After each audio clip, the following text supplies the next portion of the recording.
All right, and we are rolling. So, hey everyone, welcome back to the next chapter of the reboot of The Song of the Wilds. Yes. We're a little bit, things are a little bit hectic right now because a couple of us have been having internet issues. So, unless something happens, it's a pretty safe it's a pretty safe bet that unfortunately Sabrina, who plays Malice, our tiefling, is unfortunately not going to be joining this episode. Our like satyr tiefling. Oh, okay. Yeah, she has hooves. You're just a human with horns. Oh, And a tail. Called out. And a tail. And markings all over my body, you fuck. People can just get those markings. It's called a tattoo. Oh. It looks like hooves now. You know what? Just for that, she has hooves. Oh, but I'm it's too late. retconning it. But it's already too late. We already started the session. And it's out on YouTube. Oh. It was session 1. her nails grew together and it became a hoof. Yeah. There you go. Yeah, from spending so much time living in the jungle. There you go. Her foot just became one giant callus. Yeah. She That's how mine desperately feel all needs the a time. pedicure. Bad. You have to That's put her in like enough. those machines where they do like hoof repair for like farm animals, where they just kind of stabilize you and then they lift the hoof up. Well, it's canon that she doesn't bathe. Ooh. Mhm. Oh, this is great stuff. Oh, very great stuff. But yeah, so unfortunately, we are just slightly disorganized this session because unfortunately, a couple of us have been having internet issues. And it looks like, unfortunately, Sabrina, who plays Malice, is not going to be joining us this Sad. session. I'm still in constant contact with her. Apparently, she is having, like, the worst weather wherever she is. And it's really affecting her Wi-Fi, so hold on. I think she might be in Colorado. Y'all live in crazy that makes bills. sense. Because right now I the live weather in sucks Washington. It's ass right fine now. here. It's rainy. Yeah. It's Probably actually rainy. not today. It's not It's just overcast. Josh. my Yes. dad's from Yes. from Who let Seattle. you in so the I know. house? Babe did.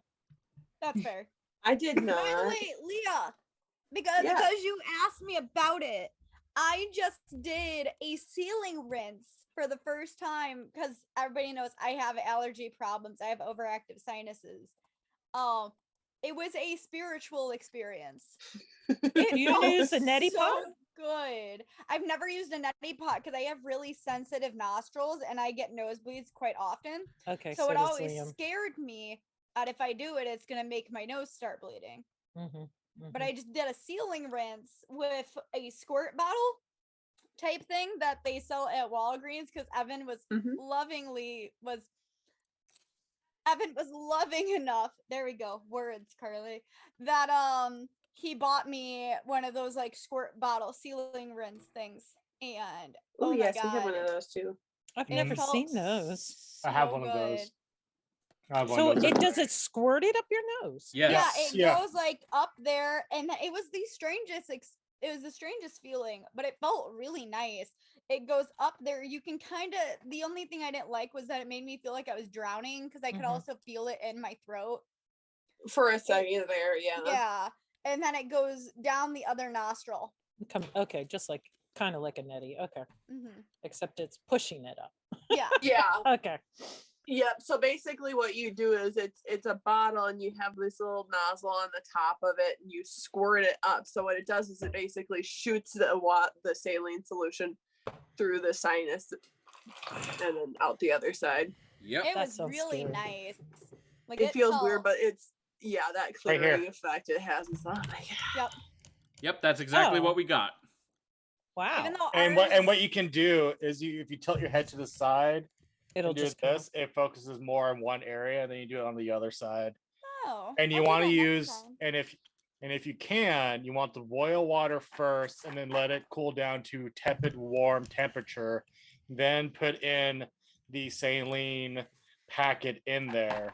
Okay. That way you're not I'll do burning that your next nostrils, but it also is warm enough to where like it loosens up the muscles in that area. And you put it I in just there. did room temperature. It also disinfects by boiling, it disinfects the water, so you're not squirting Right. in like some weird like germs and stuff into your nostrils that would just make it worse. Cool. I'll do that next time. I just used tap water that was like kind of warm, and then I shook the bottle, and then I squirted it up my nose. Yeah, tap water, like unless you have a filter on it, can have like a bunch of weird stuff in it. So that's why they recommend either boiling it or having a filtered lukewarm water. I'm gonna die, guys. No, I'm kidding. It's fine. You're fine. No, you won't. You don't live in Flint. It's That's fine. fair. We're all gonna die. It doesn't mean anything. No. I mean, the water we use here in Washington is literal glacier water. Yeah. So generally it's fine. It smells like fish. But it's Smells fine. like fish. We're smells on like fish, well but it's water, fine. so it smells like fish. Oh, yummy. Oh. I'm very sensitive to different smells though. Yeah, so am I. It's- Yeah, I hate when ice cubes smell like fish. Oh, Ooh, But I also live by the ocean, so yeah. good sound. So yeah, Carly had a bit of a religious experience. Really? It felt so good, and then it was like I haven't felt this clear in like this area in like years. So I was like, oh my god, I can actually breathe. You were like, maybe there is a god. All of a sudden, Evan looks over and there's these lights shining out of Carly's nose, and it's like, Wow. I thought, well, I mean, Reva does that already, right? So there you go. It's like, Fucking ASMRs. Not one. Nasamar. yeah. Well, oh right, Reva. She's I'm thinking Davina. You have She's Calistar.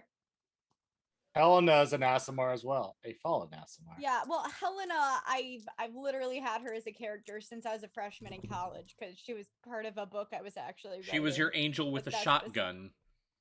No, actually, that was from when I was in middle school for me and April's Betrayal Knows No Name fanfic, which is a really solid but old anime, which is amazing. Hey, you're talking to the guy who loves old anime, so you know. If you ever want to watch a really, really good one with pretty solid animation, check out Betrayal Knows No Name. It's fantastic. Also, Saint Seiya, the original Saint Seiya, not Yeah. the shitty remake that they just made. I tried watching the original Saint Seiya. It wasn't bad, but I couldn't quite get into it. I get that. It's not for everybody, but I enjoy it because of the nostalgia factor. You said Betrayal Knows No Name? Hmm Alright. I don't remember what the actual title is, but that's the English version. Oh, the English name is the Betrayal Betrayal Knows. knows my name. Okay. Oh, okay. It's Yep. been let me tell you. Yep, this looks like a yaoi. Yeah.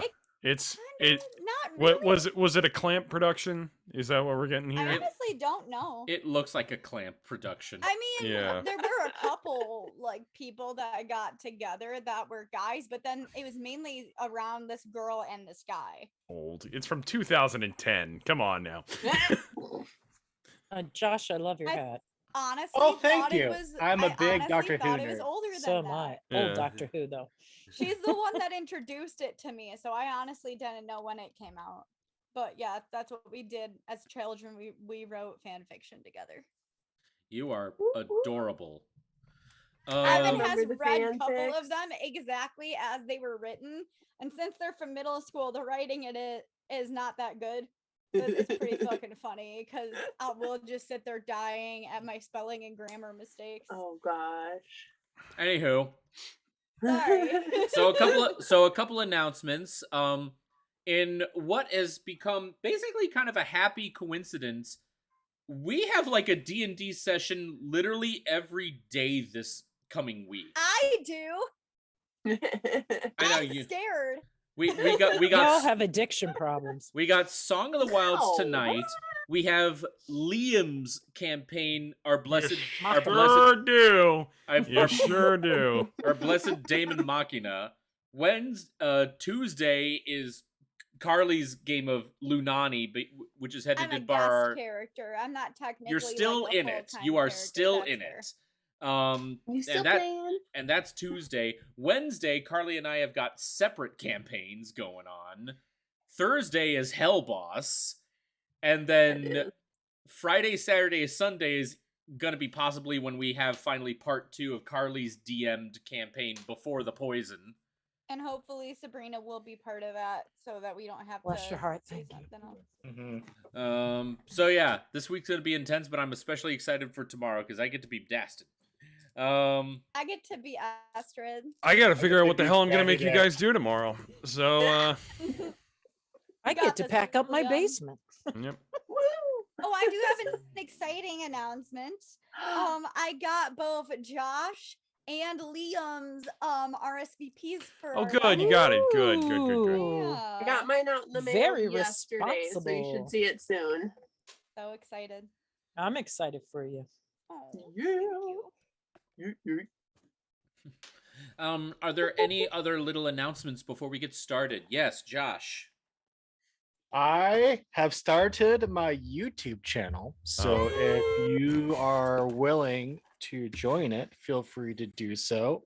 It is literally Josh_the_whom, and you can find me on there.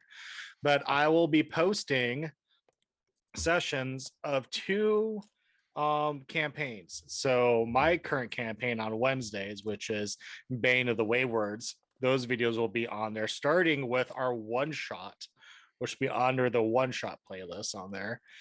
And then there will be a Bane of the Waywards playlist, which will be starting with episode 27, which is this upcoming Wednesday, and going forward. I had to make quite a few changes. So those of you who are in here or are watching that's a part of the Bane of the Waywards, be sure to be looking in our Discord under the notes for the name changes in there for certain NPCs, so that way there's no copyright.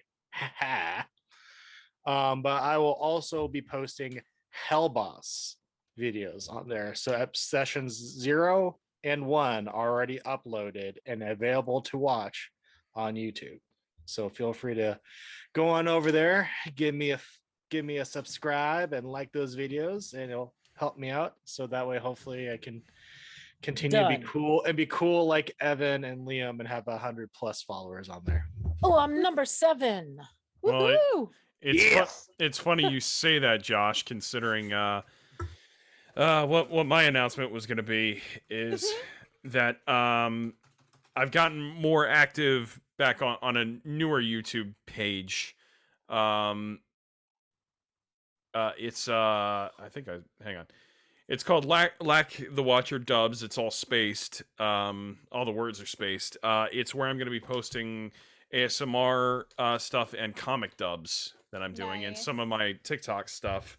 I really wish my TikTok followers would see that new video I posted to tell them to go to my new YouTube page, but TikTok will actually like make it so that that doesn't get thrown out there much because it doesn't involve TikTok. So you have to be really sneaky about how you announce those types of things on there without using the words like Twitch or YouTube or Twitter or It's anything of that ridiculous. nature. I never knew That's that. ridiculous. yeah, I never did that either. I might have to do a new video then.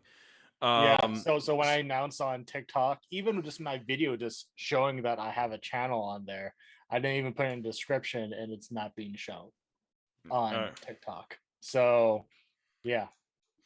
All right. Well, my recent things, I just did an ASMR as Dath. So if you want to see that.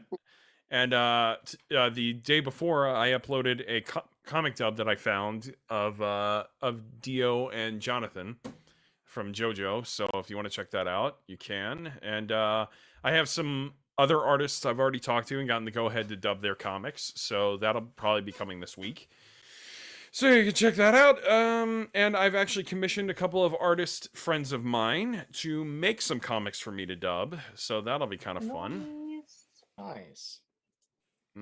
So those should be coming soon. And they both really like my writing for the comics, so that's good. Yay! So yeah, that's pretty much it from me. I'm hoping this will go well, so you know. Yay! Oh, it will. Anyone else have any other little announcements before we get started? Oh, I have one more announcement. I will be starting a new job on the 18th. Oh, the yeah! last day, my last day at my current position will be the 14th, and then I'll be starting my new position the day after Easter on the 18th. Working for the state, being a bureaucrat. as my father said. But yeah, no. So I'll be starting my new job here on the 18th, working for the state. And yeah, I'm excited to get that pension and all that good stuff. So Nice. be able to do a career. Well, we met with a contractor, and we're going to get our basement done. But the great part is we're having a soundproof studio put in for Liam For me, to be able to do all of his recordings. So I'm going to have a dedicated spot for my voiceover stuff, which is going to be great for me doing my new YouTube stuff that I'm doing. So, and I will try to keep uploading some stuff to TikTok, but TikTok really, like, as fun as it is, like, there's a point where it's like, where do you go? You know, that's my problem. Yeah. That's why with TikTok, I'm just like, I just post videos because I want to post them and I have fun. And, you know, as long as I get one like, that means that, you know, I made one person's day, and that's good enough for me. Yeah. I like that attitude. Yeah. That's how I feel about streaming.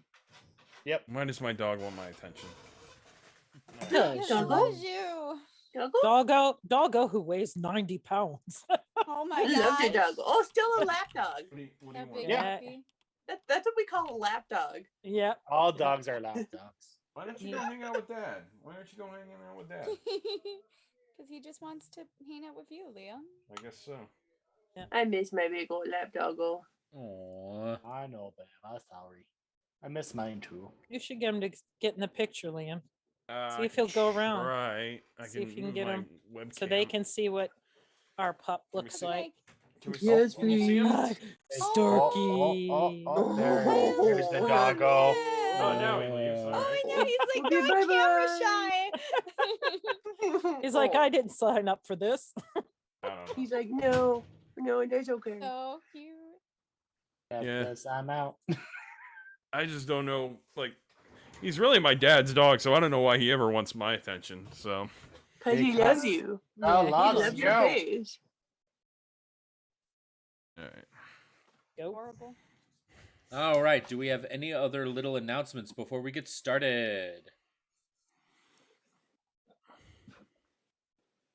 Nope. I'm good. All right. So yeah, once again, we are sorry that Sabrina is not going to be able to most likely join us at all this evening, but the link is still going to be open just in case she happens to be able to get everything fixed. But not to worry, I have a plan in case something happens. That all being said though, let us continue with The Song of the Wilds Chapter 2, New Year.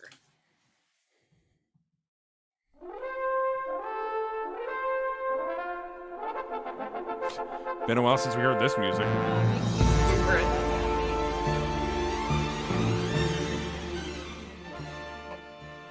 Where we last left off our group of intrepid hunter warriors, simply known as, well, they don't have a name yet. They're not even a legit group this time. This is really just a final exam to see if they got the gumption to join the Greyblades. Though really only 2 of them were actually wanting to join the Greyblades. A couple are just there for some reason.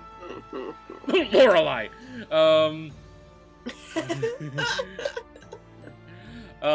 After learning a little bit about everyone, their their main personalities, they all collected at the headquarters of the Greyblades, who are the esteemed Adventurers Guild of hunters, magic users, and just overall just combat fighters that are specialized with traversing the wildlands of the island that everyone just simply calls home.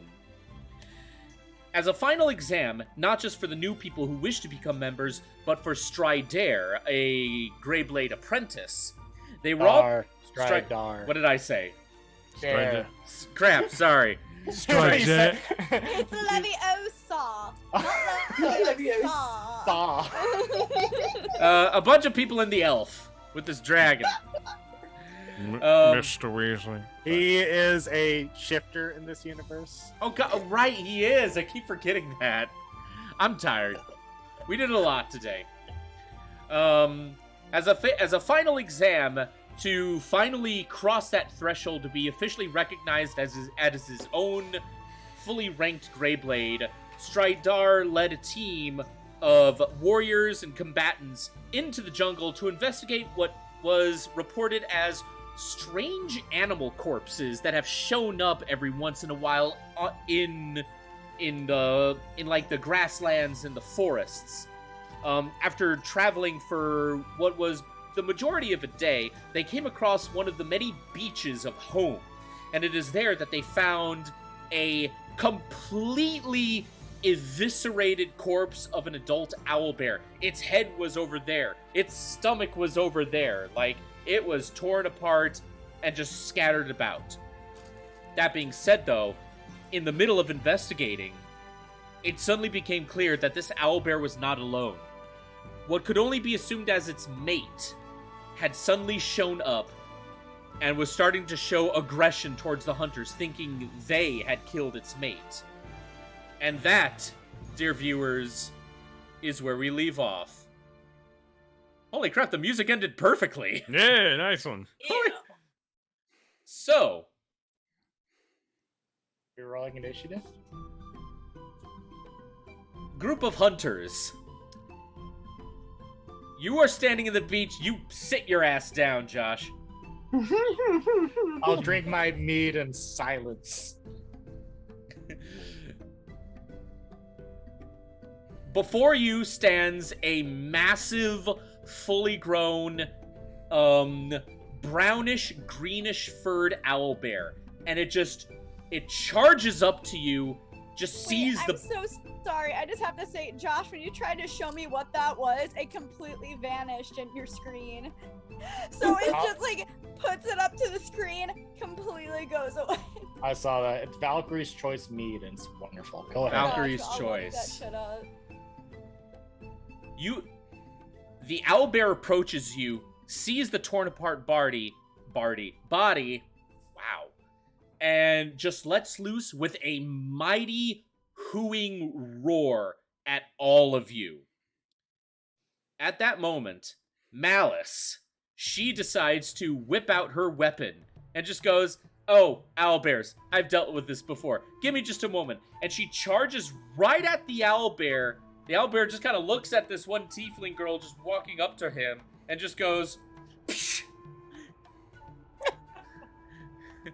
Malice is just flown off and lands softly in a nice patch of sand. She is passed out. Yes, Carly. I would like to, oh, never mind. I actually don't have that yet. Never mind. I retract my statement. With Malice suddenly taken instantly out of commission from that one, bear bitch smack, just whacked across the face, and you could hear, like, low in its growl, "Where's my money?" And it takes out a feather and a giant rimmed hat and puts them both on its head. That being said, though, guys, you now face your very first beast. I would like you all to roll initiative. Can I just have Finish on this. can I just have Strider and Zethar just at the same time? Just go. "Durr!"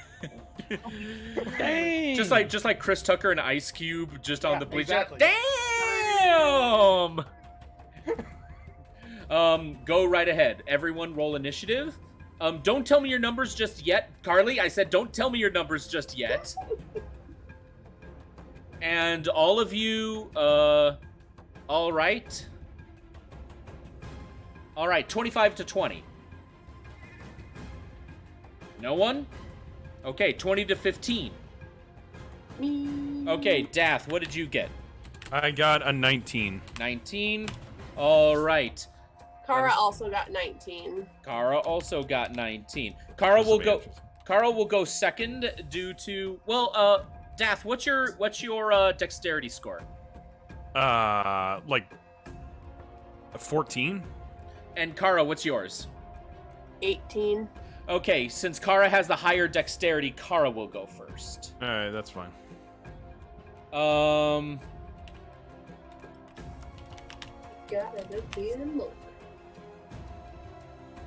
Okay, guys, unfortunately, go about planning how you're going to fight.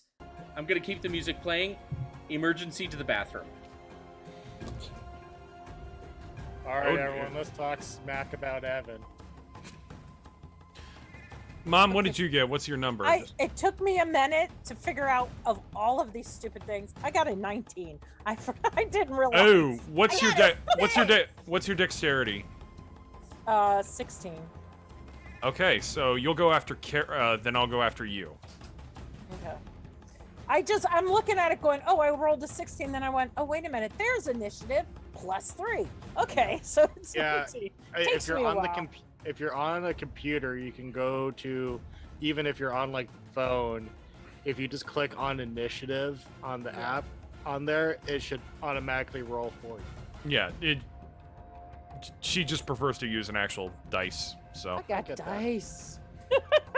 Yeah, loves the dice. reason I do it on It's just the so much computer is just so that way people can see what my roll, so that there's Yeah. no Yeah. like arguing over, Oh, are I you gotcha. cheating or are you not? there was a lot of 19s for this initiative. My I got God. a 6.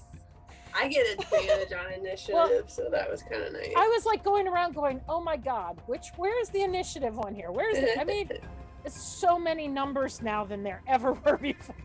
So Well, I'm Okay. not. And then I'm like, I'm oh, it's the not stupid a one right in the barbarian middle. enough yet where I get a because I double classed, so I only have I think you need to be like level 3 in order to get like advantage with initiative. I mean, I'm two on rogue and 1 on monk, and I've got advantage on my initiative. Oh, Yeah. But okay. I don't think know mine's how because that I'm a monk. Yeah, Yeah. I'm sorry. For some reason, I thought you were a barbarian too, Leah. Oh, nope, My bad. nope. Yeah, I I'm kind of based her one off on of Lara wizard. Croft, I'm so one I on had to wizard. have the rogue in there, and then she did the monk because. Yeah, that makes sense. I'll probably have Stridar shift at the beginning of the turns that way. He lasts his shift for 10 rounds. Oh, Uh-huh. why for headache?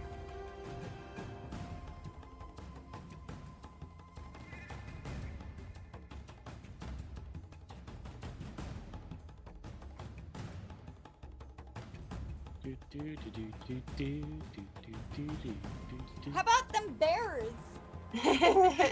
I mean, they have a fairly high draft pick this draft coming Oh, up here shit. in 3 weeks. Something happened. I Do we don't get know. bits? What happened? Yeah.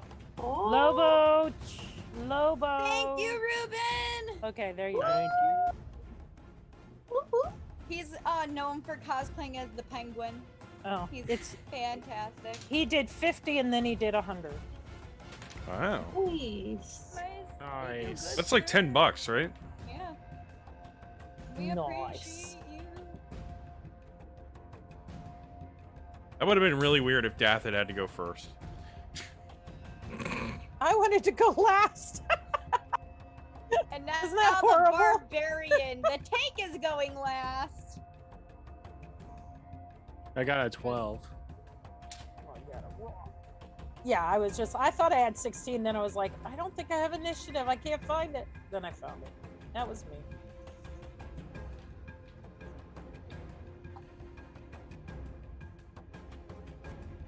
I mean, you understand it's been about 35 years since I've rolled dice for a D&D campaign, so Oh, I I get it. wanted to roll the real stuff. Do do do do do do do do do do do do do do do do do do Lobo, do. Chicago. No, the 50 didn't go through. Oh, the 50 didn't go through. I used to be able to put a custom number. Ah, okay. Well, hello. Thank you, though. We appreciate you still. Yeah. If you see me in chat before, I'm the Hemington, but they call me D&D mom. D&D mom. Yeah. D&D mom. I just, Josh, it was so funny because Liam and I where were we sitting? I go, you know, when we last ended, I'm still holding Stridar's hand. It's so adorable. Cute. I love it. But then I was like, no, we're in the middle of a battle is actually what we're doing. No, but I don't remember dropping his. I'm like Yeah. probably clinging at this point. Hey. It's his injured hand. This is bruised and just.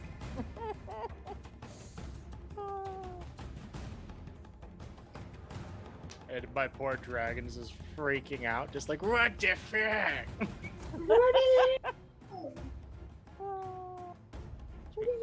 So how tall is the dragon? Oh, he can sit. He's about Bubba size. About Bubba size? Okay. So about half my size, because I'm 4 feet. Yeah. So, hold on here. Which is small. There's someone smaller Yeah, than so me. he is Bubba sized. Look at Bubba. Hi, Bubba. Yeah. Pretty Carly, little- look I at your love black son. cats. I love black cats. Yeah, He is yeah. Bubba. Dinah got really mad at me earlier because we're trying to make her used to her leash so we can take her for walks because she's getting a little chong. And she got really pissed at me and started biting the leash earlier. It made me laugh really hard. 'Cause I was like, okay, your protests have been heard, ma'am. And I took Yeah. off her leash and she bolted into the bedroom underneath the covers. Yeah, Just a with- lot. Are you using a leash or are you using a body harness? She doesn't like the harness. So I was Oh, like, okay. I'm gonna try putting the leash on her actual collar. She didn't like that more. So I think next time I'm just gonna try to put her in the harness.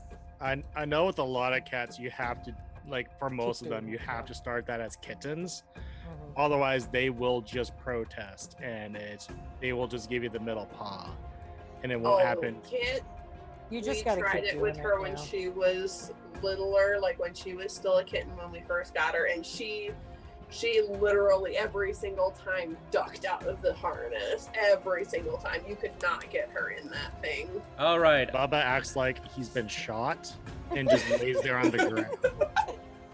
All right. Yeah, I am she Alright. just got so super sorry. tiny and just like DM. went down to the ground. Okay. It was, DM, I didn't see where my initiative was. Thought I had rolled a 16, but it's actually a 19 also. Oh my. What's your dexterity? 16. Okay, so it's Kara, Elma, and then Dath. All right, Josh, what did you get? I got a 12.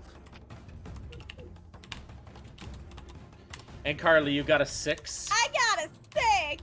All right.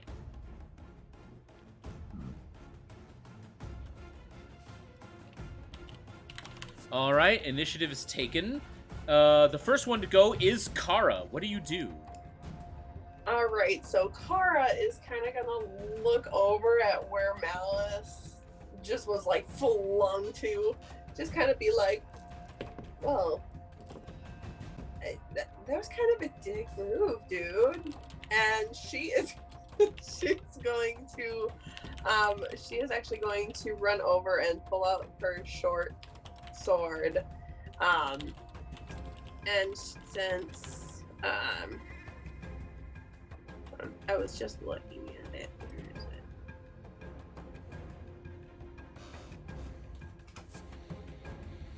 Actually, no.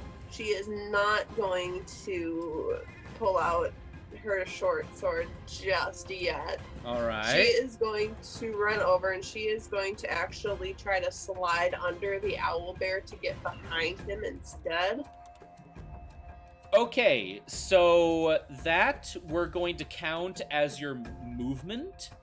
But because you were actually trying to pull off some kind of maneuver to get around the owlbear, I would like you to roll an athletics check. Perfect. That would be a 16. A 16, all right, a 16 does make it. So you are able to perfectly do a power slide between the legs of the owlbear, and you end up behind it. You still have your action and your bonus action. Perfect. So now from behind the owlbear, she is actually going to take both of her daggers out, and she's going to use her daggers to climb the owlbear. Okay, so because you're using your daggers in such a way, that is going to be your action. You are going to have to roll an attack roll first. Perfect. It'll be a 23 to hit. Yeah, that definitely hits. Love having a monk. All right.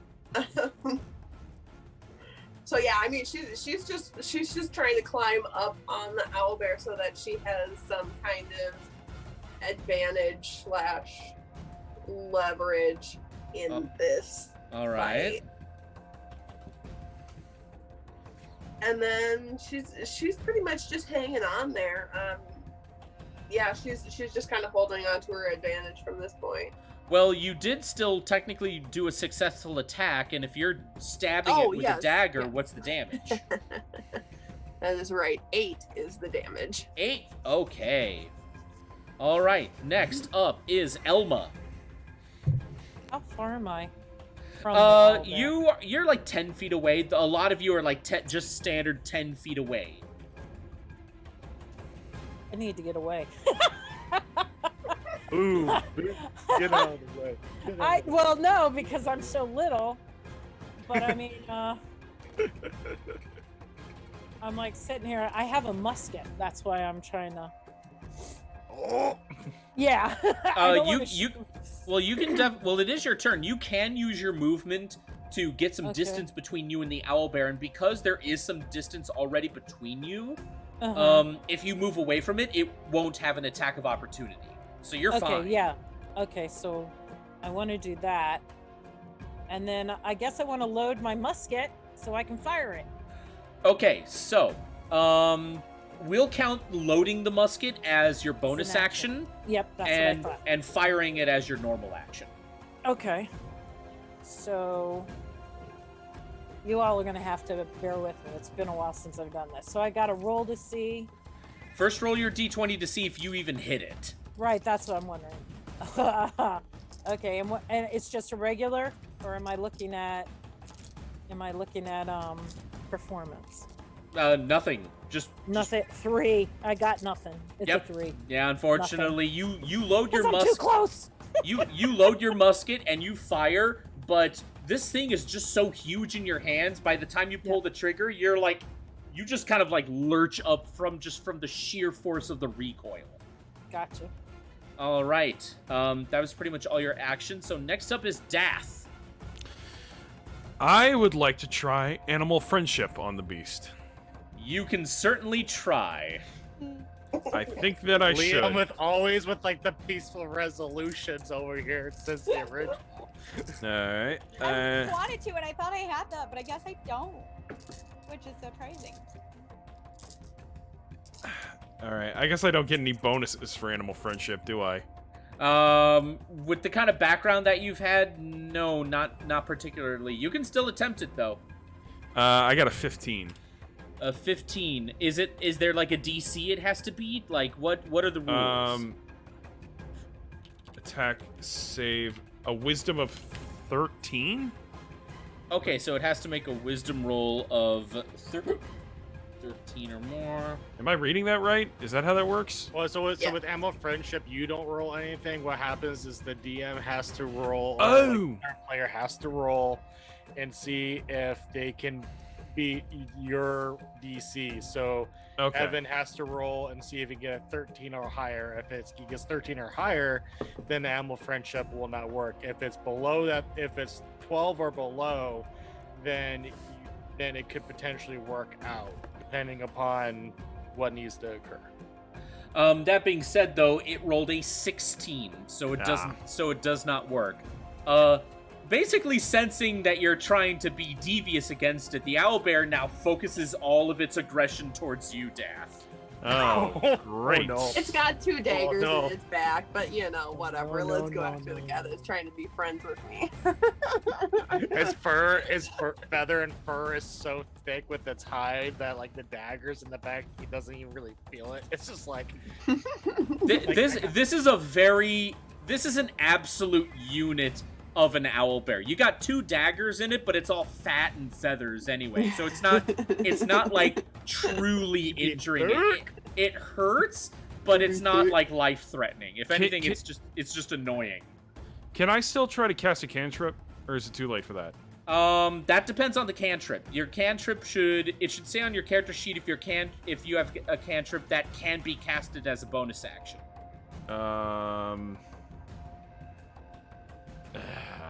Well, it says cast at will. Does that mean anything? Hold on. I'm actually going to your character sheet, and I Yeah. can help you confirm. Let's see. Dath, there you are. Spells. Yeah, your only cantrips are message and true strike, but in their time space it says 1 action, not bonus action. So All right. So unfortunately those are not going to work. All right, then let's do some bardic inspiration. That can definitely work. I am gonna hand it over to our barbarian. I think. All right. How do you inspire her? I am going to do this for the very first time, and hopefully not the last. I am going to read one of my sonnets. Read You're away. pretty as a summer's day. No. Well, you'll see. You'll see what kind of sonnet it is. All right. So Dath is like. Wait. Hold on. Before you do this, I need to get the right background music for you. Oh God. This sonnet is probably not what you think it's gonna be. So. It's all nice and melodic, and you just hear him just start saying, "Your milkshake brings all the boys and young, like better than yours, damn right." Okay. All right. Read your sonnet, Dath. From darker tides springs a beautiful light. The battle-worn and broken sea hopes still. In sorrow's place comes a vision to fight. Angels lead empty hearts with hope to fill. Blades shine with grace and love as their wielder, pointing true paths to promised victory. Left wicked enemies to turn yielder, painting a bright and dreamlike history. The valiant vision shall steal lost men's fear. Eyes burn with glorious intensity, leading armies towards a new path clear.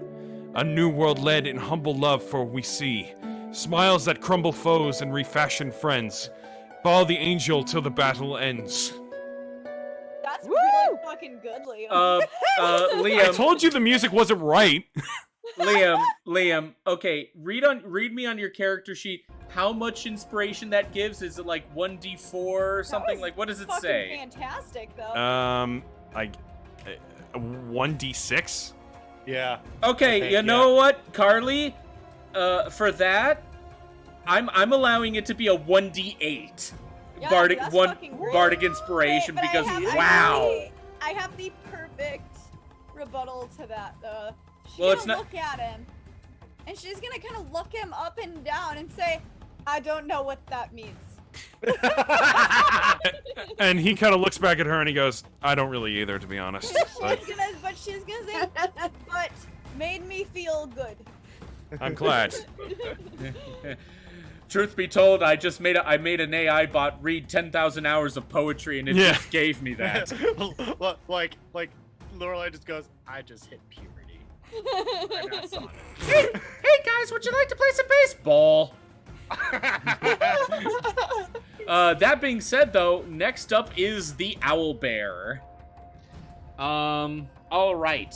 So the Owlbear focusing. It's so weird to hear that as an enemy. I I know. wanna say. It makes me sad. Yeah.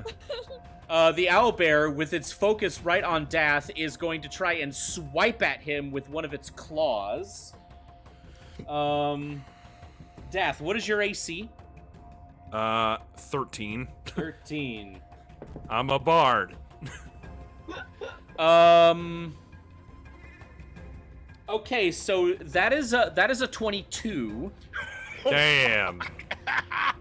It rolled a 17 and it has a +5 in strength. Wow. All right. So, let's see. So it's attacking you with its claws. He's like, glad I read that sonnet before that happened. Oh, actually, no, wait, I'm wrong. It's actually a 24 to hit because it has a +7 to hit. Oh, God. But it's still not a nat 20. So with its claws, hold on. Which one is the... Okay, so...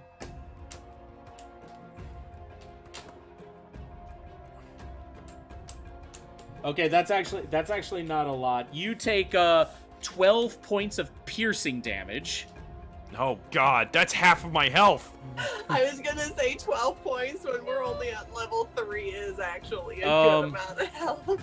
Now, typically it can attack a second time. However, it is going to try and use its bonus action, and it's going to suddenly start thrashing wildly.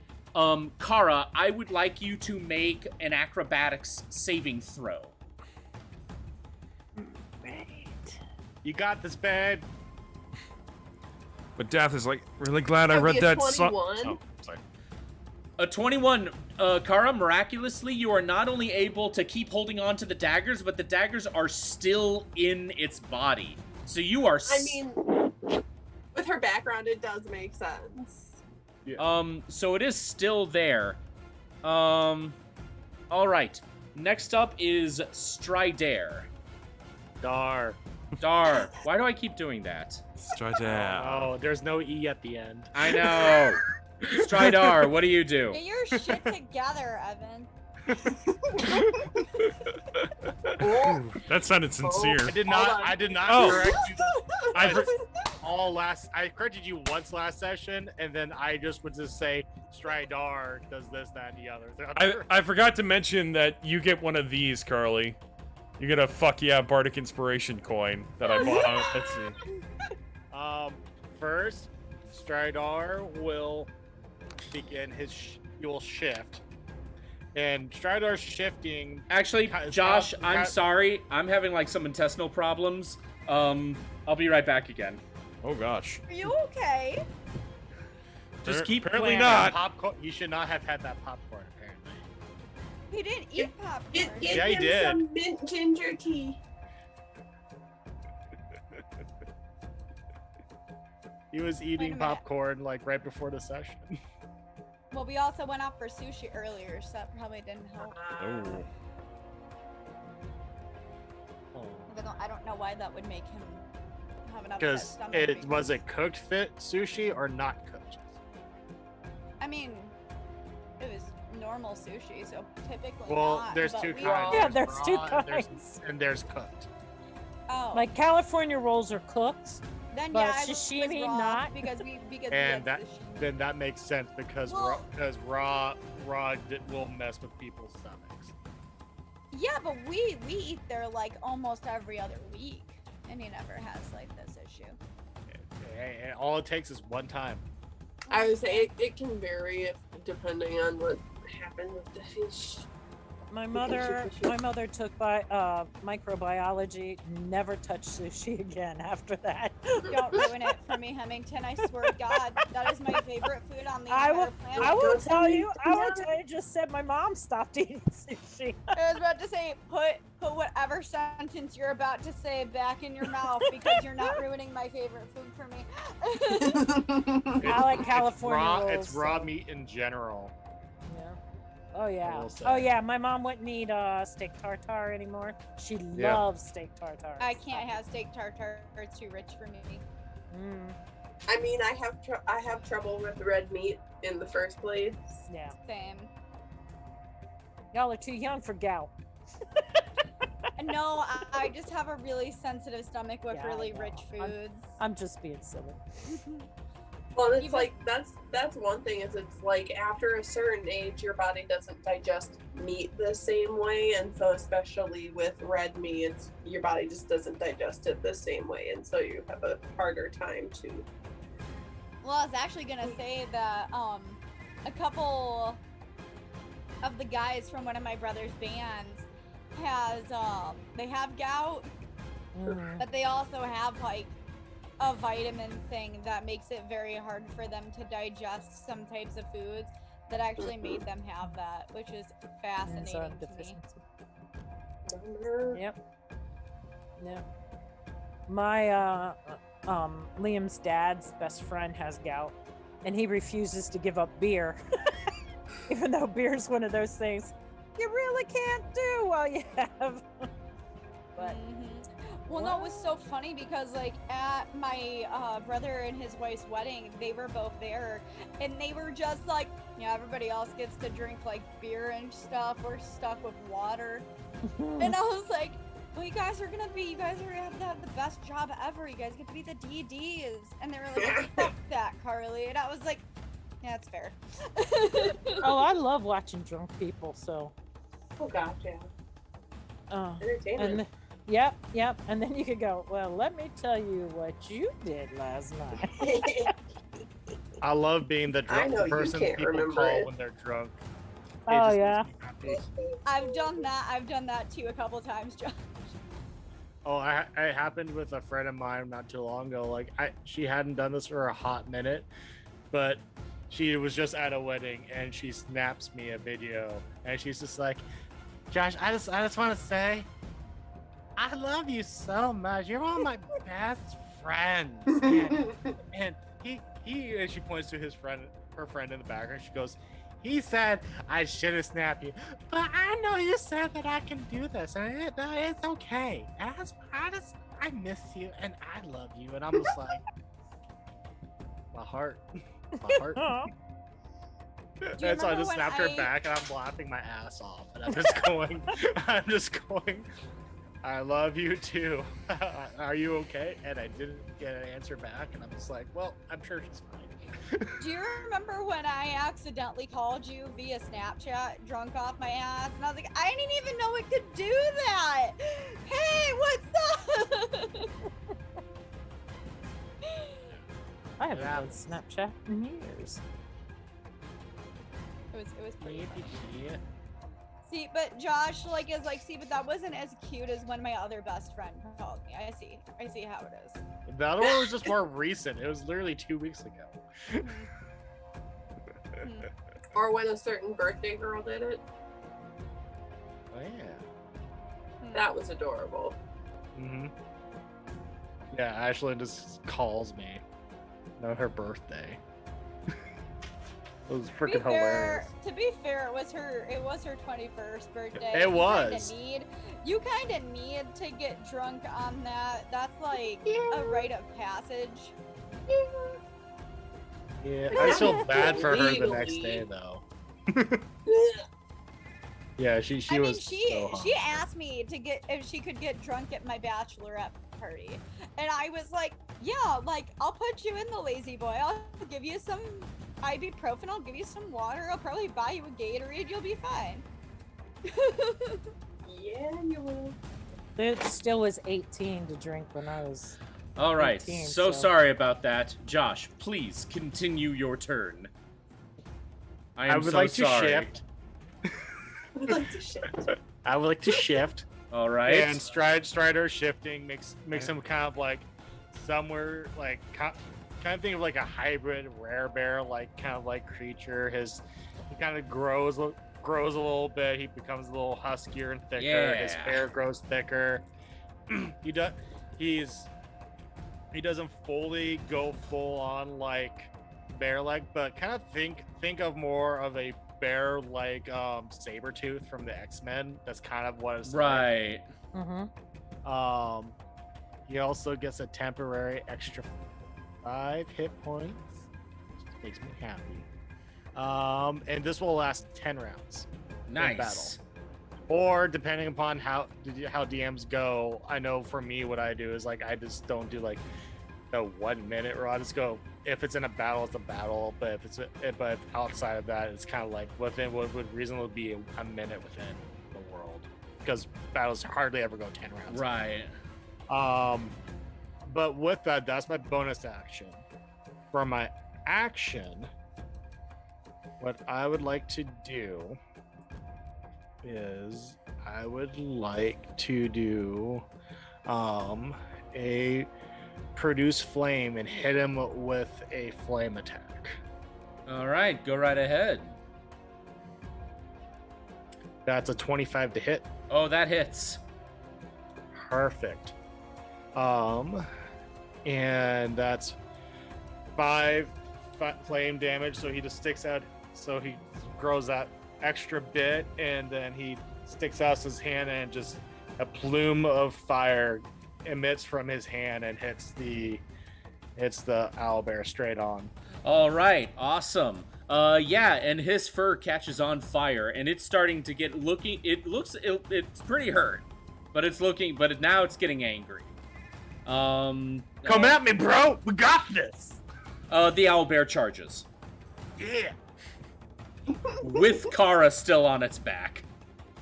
Where Oh boy. are you freaking insane right now?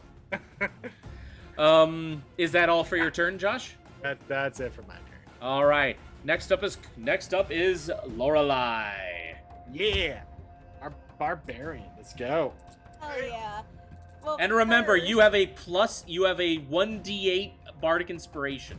I gave you I d8 rolled because and of how awesome that sonnet was. It was fucking great. I rolled and I got a 7. To do what? So, for Oh, my that inspiration. that's for bardic. Oh, you're using it Yeah, now. you just said no. I'm stating it. I'm Oh. gonna take out. Go No, no. ahead. No, I was just gonna say, okay. Yeah. So I'm gonna take out my great axe, and I'm gonna swipe at it. All right, roll to attack. Alrighty. Yeah, you got I a got great axe. I got a 25. So I'm not gonna use my bardic inspiration just yet. All right, not a problem. But yeah, that hits. And then I got 10 points of damage. Ooh, yeah, it's getting hurt. Okay, so for right now, I only have 1 attack. Because I'm still relatively, like, baby and squishy. That is correct. And, shit. Well, I don't have many bonus actions. So, let me see. Yeah, I'm not gonna do a bonus action this round. And I'm gonna end my turn there. All right, we are now at the top of the round. Kara, now Kara, before you do your turn, Kara, I need you to make another acrobatics saving throw to see if you don't get bucked off the owlbear. Sweet. It'll be a 25. Up, I yep, love having +8 in acrobatics. you stay on. All right. So actually, what she's going to do is she is going to, as she's still holding the dagger, she's going to press her feet onto the owlbear's back and basically launch herself off, taking the daggers with. All And right. she is basically kind of going to do like a kamikaze dive and go right back for stabbing the. All right. More stabbies. All right. So roll to attack then.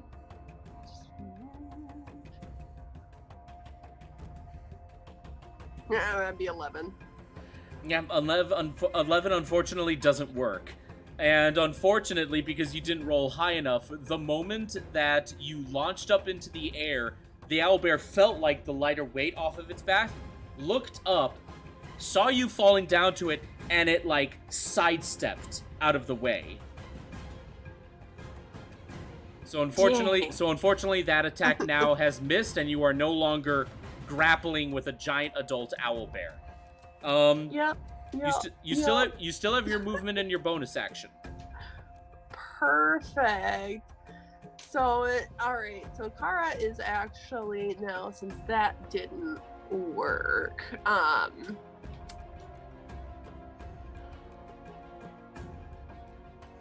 She is going to just yeah, pretty much right now she's gonna brace herself. She's gonna move back from the owlbear, so she's not like right up in front of it. All right.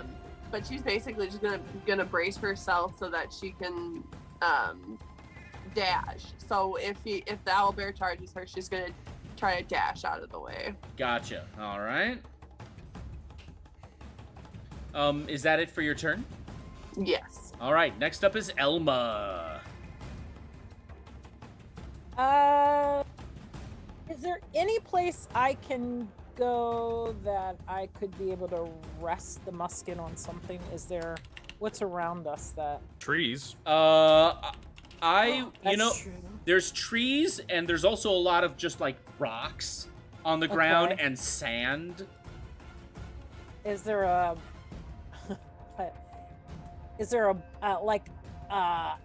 rock that's about 2 feet tall close to me? Maybe that I could go to? Not necessarily. No, there's just it's a sandy beach. There's not really that stuff could- like that. I just want to get away because I don't have You much can up close stuff, so I want well, to you can still some use a distance. movement. You can still use a movement to get even further away. You Yeah. don't necessarily have to find cover. Okay, all right. Then that's what I want to do. All right. And Okay. And can I throw my boomerang? at the- You certainly can. Roll to attack. Oh God! See, this is why a gnome should not be in a fight. 2, What did you roll? 2. Yeah, unfortunately, that doesn't work. I'm good at opening things. All right. Little bean. Is that it for your turn? Yeah, that's it. That's all I got. All right. Next up is Dath. What do you do? Considering I have half of my health left, I guess I want to try stabbing it with my rapiers. All right. I guess it's gonna have to be 1, but you know. That's fine. Still, go on ahead. All right. So that's a D20 combined with the hit DC, right? Yeah. Roll a d20 combined with the hit DC. Okay. All right. I guess that's a 9. Yeah, 9 unfortunately does not work. All right. That's with the hit DC? Yeah, Oh. because I rolled a 2. Oh. Can I try intimidating it? Like bad rolls. You can certainly try. Okay. I'm an actor. I mean, 16. I want to look bigger. 16. All right, so it is gonna try and make a charisma saving throw. 17 is the thing to beat. 16. 16 is the thing to beat. It rolled a 10, Oh. and its charisma is a -2, so it rolled an 8. A typical owlbear's charisma is a 7, and it has a -2 charisma modifier. I mean, why would it need to be higher? So, you know. So how do you intimidate it? I just use my orcishness. I'm like, I hate doing this, but if it means not dying, and I just let out a mighty roar, I just make myself big. And I'm half orc, so I'm already big. Okay, so you do the thing that they give you, that they tell you in safety lectures when dealing Yeah. with mountain lions in the US. You take your jacket and you spread it out to make yourself bigger. And you That's what Josh said before he did that. I make myself big. Yeah, but you're actually like opening up your coat. Yeah. And it's like colorful because it's like a bard's coat. Well, no, actually, he doesn't wear really nice clothes. He's just kind of disheveled and. Oh, I did Yeah. not know that. Okay, well, it Yeah. still works. So, okay. He looks like a poor guy. He doesn't look lavish or anything like that. Well, if that's the case, then instead of thinking, oh, he's bigger, the owlbear is thinking, oh, he might have rabies. Yeah. Oh, he might try to stab me. I probably shouldn't. Stab. He might stab me and take my wallet. Anything else, God bless. Anyway. Homeless. Dath, do you do anything else, or is that your turn? Did that accomplish anything at all? Yes, actually. The owlbear, okay. when it tries to attack, is now going to have disadvantage because it's going to hesitate. Oh, okay, cool. Then yeah, I'm done. So. Okay. Now that being said, though, because Kara spent so much time on its back, it's now going to turn around and face her, but it's going to roll to attack with disadvantage. That being said, though, it does get to attack twice. So the first one will be with the claws. Rawr. Roll second with disadvantage.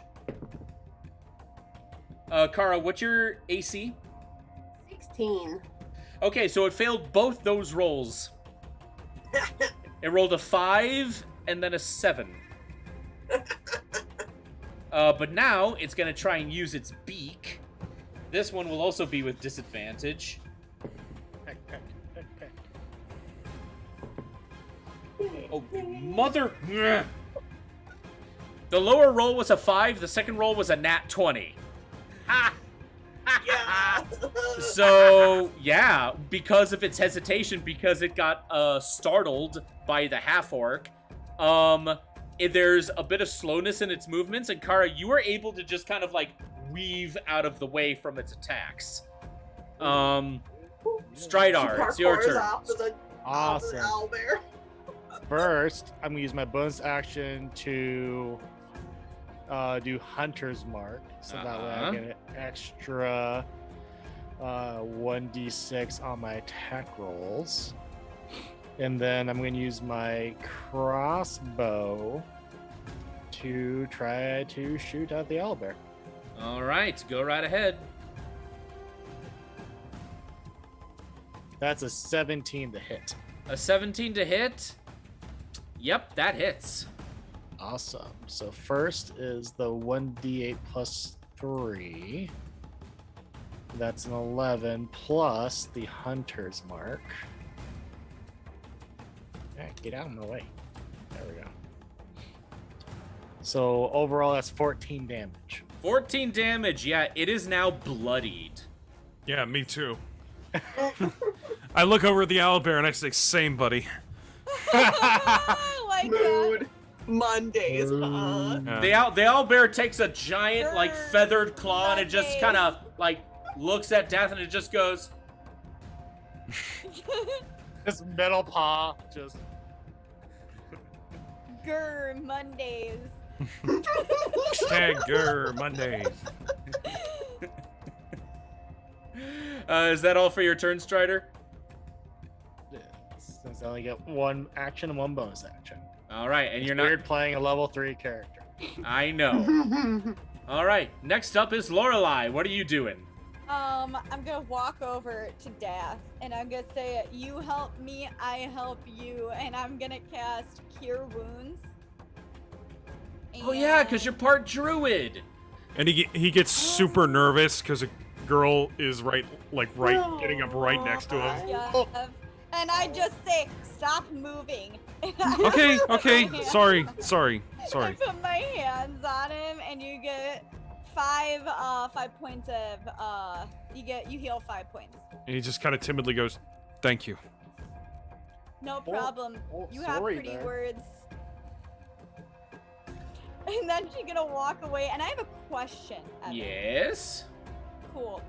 So, It says for a bonus action, I can do 2-weapon fighting.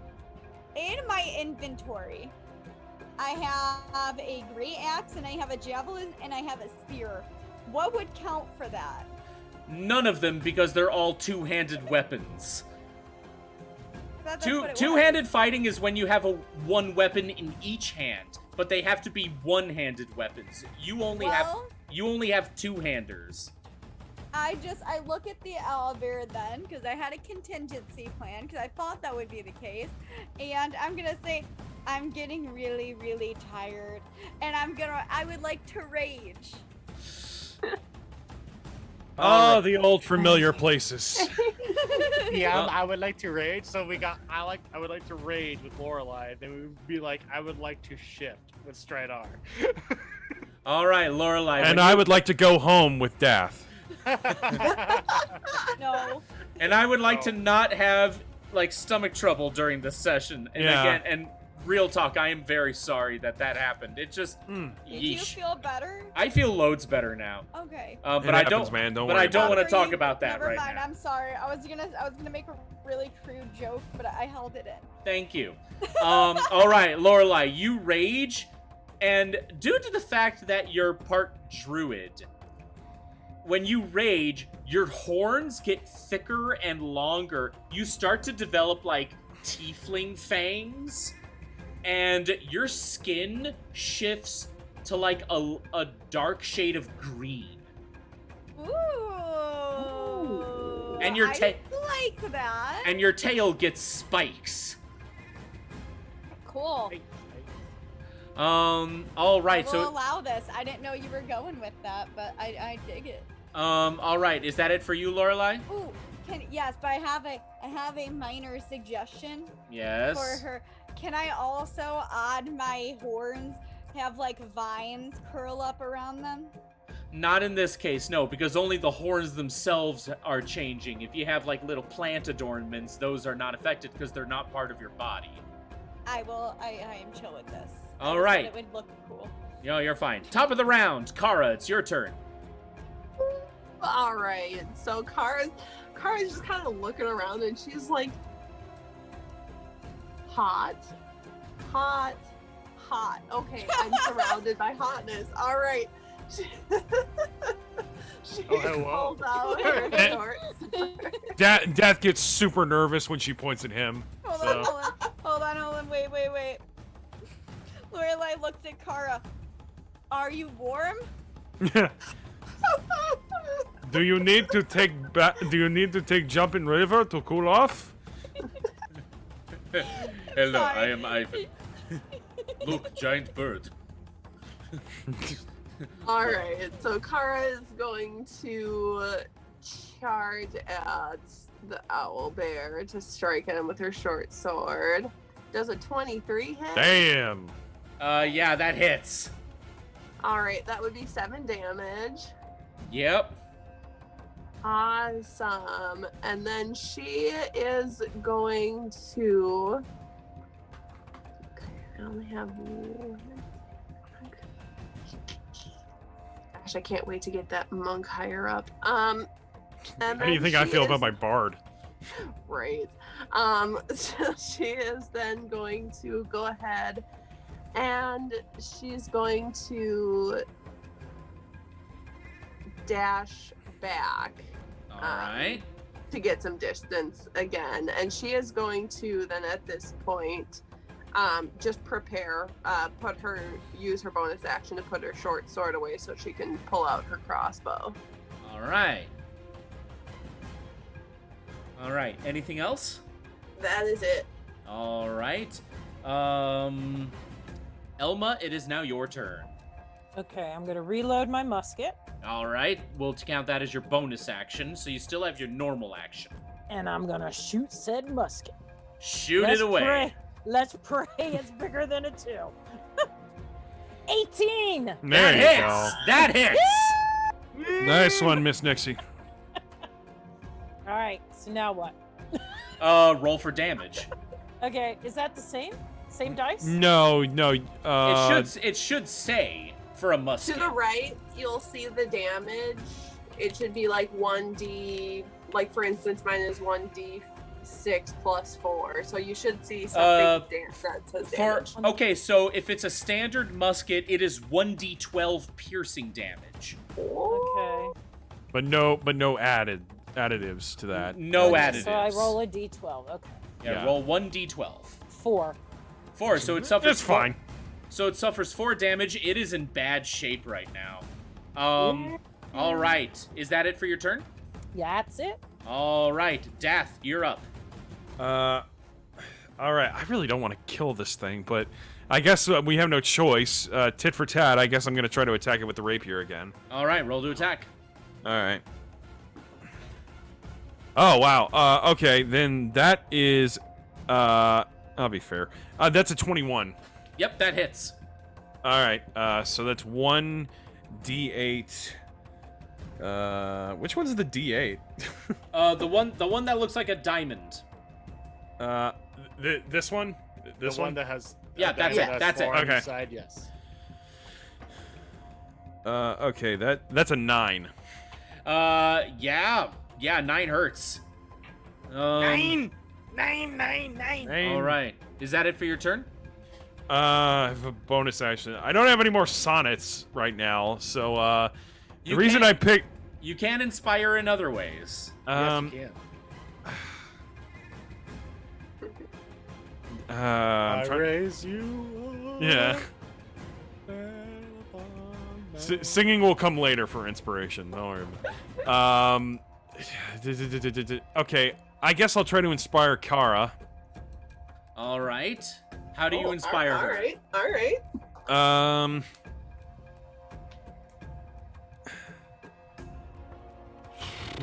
I'm trying to think. What are other ways I can do that? When push comes to shove, you can always offer just simple words of encouragement. Yeah. I guess I scream. I yell to her, "The thing's wounded! Get it now!" or something like that. I don't know. All right, that works. I'll think of better stuff later. Don't worry. No problem. I played my hand a little early with the sonnet. So, Hey, For it what still it's works. worth, It it still was works. fantastic. Well, Not a problem. So the inspiration still works. So Kara, you now have 1d6 bardic inspiration. Is that it for your turn? yeah. All right. Next up, I'll think of a sonnet for a monk later. next up is the Owlbear. The Owlbear, sensing that it's in danger, is gonna go after the most imposing of the team, the greater of the threats. It charges Lorelei. Huh. Would have thought it was Strider, but all right. Lorelei looks more like a demon right now, and Yeah, I guess that's true. Strider just looks like A giant bear man. Bear And man. he's- Man bear pig. man bear pig. I was gonna say some sort of giant man, bear, pig. It's super cereal, guys. It's super cereal. You know, considering the whole environmental subtext of the OG Song of the Wilds, I could have had like a secret hidden boss more powerful than the actual final boss, and it's Al Gore. This He battle. just walks out. This is a super cereal god. The fight would have to take place in a cave, first of all. It was so. originally going to be either Al Gore or the Lorax. Al Gore makes more sense. Speak for the trees, motherfucker. And for some reason, they're speaking Vietnamese. You're like, how do you want to do this? Here's an inconvenient truth, motherfucker! I love that. Oh my god, I should have gone with Al Gore. Yeah. All right. The owlbear charges Lorelei, and it's going to attack her with its claws first. Lorelei, what's your AC? 16. Okay. Dude, pretty solid for level 3. I think. Okay, so it rolled a 22. Wait, was that a natural 20? No, it was a dirty Okay, 20. good. It rolled a 15, but it has a +7 to hit. Damn. I can accept that. Okay, so you take 10 points of piercing damage. Chill. It is What then, else? however, going to use the rest of its movement action to whip around and is going to try and clamp its beak down on Strider. Cool. Love it. Strider, At what's least your it's not AC? me, Sorry. 17. Okay. That is a straight dirty 20. It rolled a 13. You dirty bird. Dirty, dirty, dirty, dirty, dirty. Oh, and you get your inspiration coin, Tara. By the way. Yeah. Yep. Oh, okay, gotcha. I thought you were still. I thought you were saying. Stridar, you take 16 points of slashing damage. Oh my 16 god. Points of slashing. I'll bring these when I come. Oh, I'm so excited. I was talking to Evan, since we're gonna all basically be together. We except might for do your an in-person mom, D&D. Unfortunately. I would really. That'd be fun. Yes. I mean, Tim, we're gonna miss you, but you'll be here in spirit. Absolutely. Alright, so 16. I am just happy for you. That's so cool for me. Thank so. you. Strider, it's your turn. Alright, Strider is not happy about that slashy slash, so since you are up close, he is going to pull out his scimitar and try to attack with that. And the bonus and the hunter's mark still continues on because I am concentrating on it, not using other spells. So,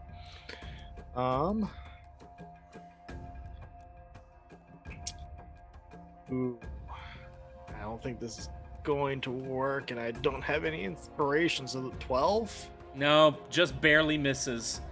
Ah. I should have given you the inspiration. Sorry, man.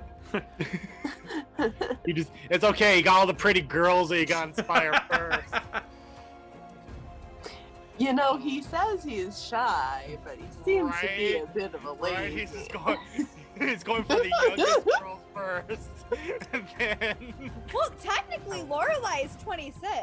Yeah, she's Yeah. actually older than him.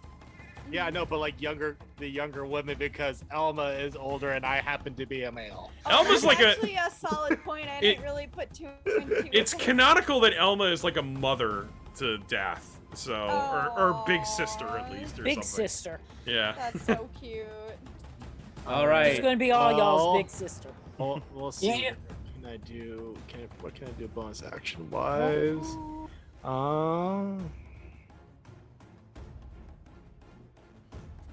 I know, because Elma doesn't really see herself as a grown adult. So I'm going to use my bonus action to do Drake Companion Command. So I use my Mhm. bonus action to command Zethar to do an attack on the Owlbear. All right. And with that, because he shares my initiative order. And so, but he can only attack if I use my bonus action to command him to attack. All right. So with that, I would like Zethar to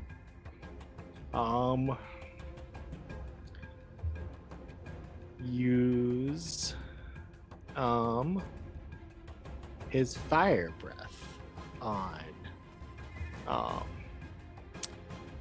breath on the owlbear. All right. Go right ahead. So with that, you need to roll a dexterity saving throw, I believe. Or let me double check here. I believe that's what he needs to do.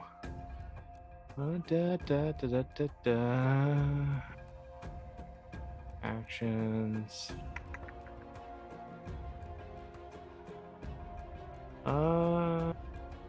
Yeah. So yeah, you need to be a 13 dex, A 13. All right. or take half damage if it's. That if is you a beat it 7. full. 7. So you take the full damage there. Which So, is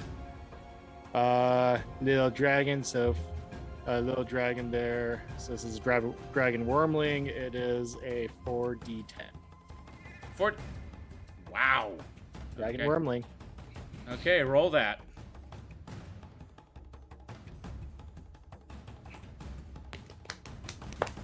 This 12. Music's going bananas, man. Like, 12. Zethar just sees this owlbear like bite down on Stridar and is just pissed off and is and Draconic is just going, "Not my brother," and then fires off. Not my daughter, you bitch! So what is the total damage again? I didn't 12. catch it. 12. 12? All right. How do you want to do this? Thank God. Yay! Damn. So, It's appropriate Strider would be the first one to get a how do you want to do I that? didn't even get to use my inspiration. I didn't. You, get to you still use got it. You still You got still it. have it. Just make a note that you have it. Oh, still. really? It stays. It stays with you until you use it. You could use it for anything. I did skill not know that. skill checks, yeah, saving I think throws. it's for like an hour or something like that in game time or Shit. something of that I nature. actually never knew that, Yeah. but now. Yeah, I it's, do. yeah. So it's like 1 hour in game time. You have that. Bardic inspiration.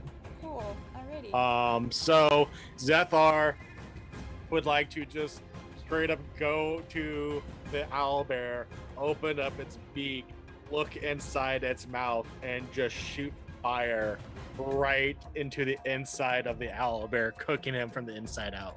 So Okay. he's pulling a Godzilla. Yeah, Godzilla. Yes. I was literally Pretty gonna much. say you're pulling a Godzilla where the mouth is pried open, and you are shooting fire with such force it actually bursts a hole through the back of the head of the owlbear, and it just kind of flops down on its back, completely deadened. All right. And then Stridar has like Zethar just fly back on his shoulder and just goes, "Good boy." Yes, Carly. Can I have Lorelai go up and start plucking the feathers out from it? No. Yes, you can. Alright, so she's gonna go up to it and she's just gonna start just taking clumps of feathers and putting it in her back. Okay, Carly, roll me a survival check. Cool. Oh, gladly. I got I just- 15. Sorry. All right. With the 15, I will get to you in a moment, Josh. Yes, that's All right. With a 15, you are not just able to successfully, get I don't like. want to get all the feathers, but I want to get enough because I'm gonna make something out of it. Well, you do get a lot of feathers, but also with the 15, if you so choose to, you can successfully, like, carve its meat, collect some bones. Am I okay? I didn't want to I didn't want to. Well, it's up to you. It's up to you if you want to. I would like to. Okay, then you do so. Cool. All right, now Josh, you had something. Since we will need to have proof of this, can I have Stridar lop off its head? You can try. How big is Stridar? He's 6 foot. I mean, right now, because he's still in his shifted form, he's probably like, I don't know, like. And I was gonna have him ask other people to help out as well. well, but I can see was- what Laura Lee's thinking right now. So I mean, I was gonna say she's taking off some of the meat, taking off some of the feathers. Doesn't that count as proof? not necessarily. They like trophies. You can just take feathers off of a thing or meat off of a thing, but Are like you saying that the a great head, will, trophy technically piece? most like games and things of that nature, a head shows you killed the monster. That's shows fair. Because like you can chop off an animal's leg and take the meat from that. It doesn't mean the animal's dead. That's a Oh, it solid also doesn't point. mean you killed the animal. Yeah. Uh, And so yeah. Stridar shifted would probably be closer to like 6'2", 6'3", plus an extra like 10 pounds of muscle or so. Okay. So Yeah, that's like 210. Yeah, that shouldn't be too bad. All right, so while Lorelai's basically busy carving the meat from like the flank and the gut and the leg muscles, Stridar, you're all the way at the front end, and you're taking your blade and you're hacking away at the neck to basically remove the head. And this thing is big. This is like this is like bigger than like an American Kodiak bear. So it takes a while for you to hack it enough to get that head off. But you do pull it off. So you have successfully acquired an owlbear head with an already pre-made mounting hole on the back of it. What I was good, yeah, and basically what he's gonna do is he's gonna take his hempen rope and go through like the mouth to that opening on the end, and kind of wrap that around a few times and do like a fisherman's knot and such. That way, all he needs to do is like throw it over his shoulder to kind of like hold. And All Dath right. is like, "Are you gonna watch that?" And I mean, Laura I goes, guess he just goes over to like the river bed that's right there and just kind of wash it in the water a bit. Wait a minute, All wait, right. wait, wait. Laura goes, why wash is natural? It is natural. That being said, though, guys, congratulations on winning your first battle, and you've acquired sufficient proof, and you've also collected evidence as to what happened with the previous owlbear that happened before this one attacked you last session. Do you guys choose to hang out in this region for a little bit longer, or do you decide to just beeline straight to... Let me ask my question first, Carly. Or do you decide to just beeline it straight back to Acheron? I mean, Strider would want to go back to show proof because he still needs to also get paid for this and for his other mission. The sooner we get back to Acheron, the happier I'll be. And I get money. So And you get I money. don't care. Kara's like looking around and she's like, I mean, What are we gonna this do one about the? attacked us, but is this really what we were investigating with the other animal corpses? Like, would this actually count for that? Is this job Did really this- over? Is this what killed the things, Evan? Lorelai, roll me an investigation check. Take him.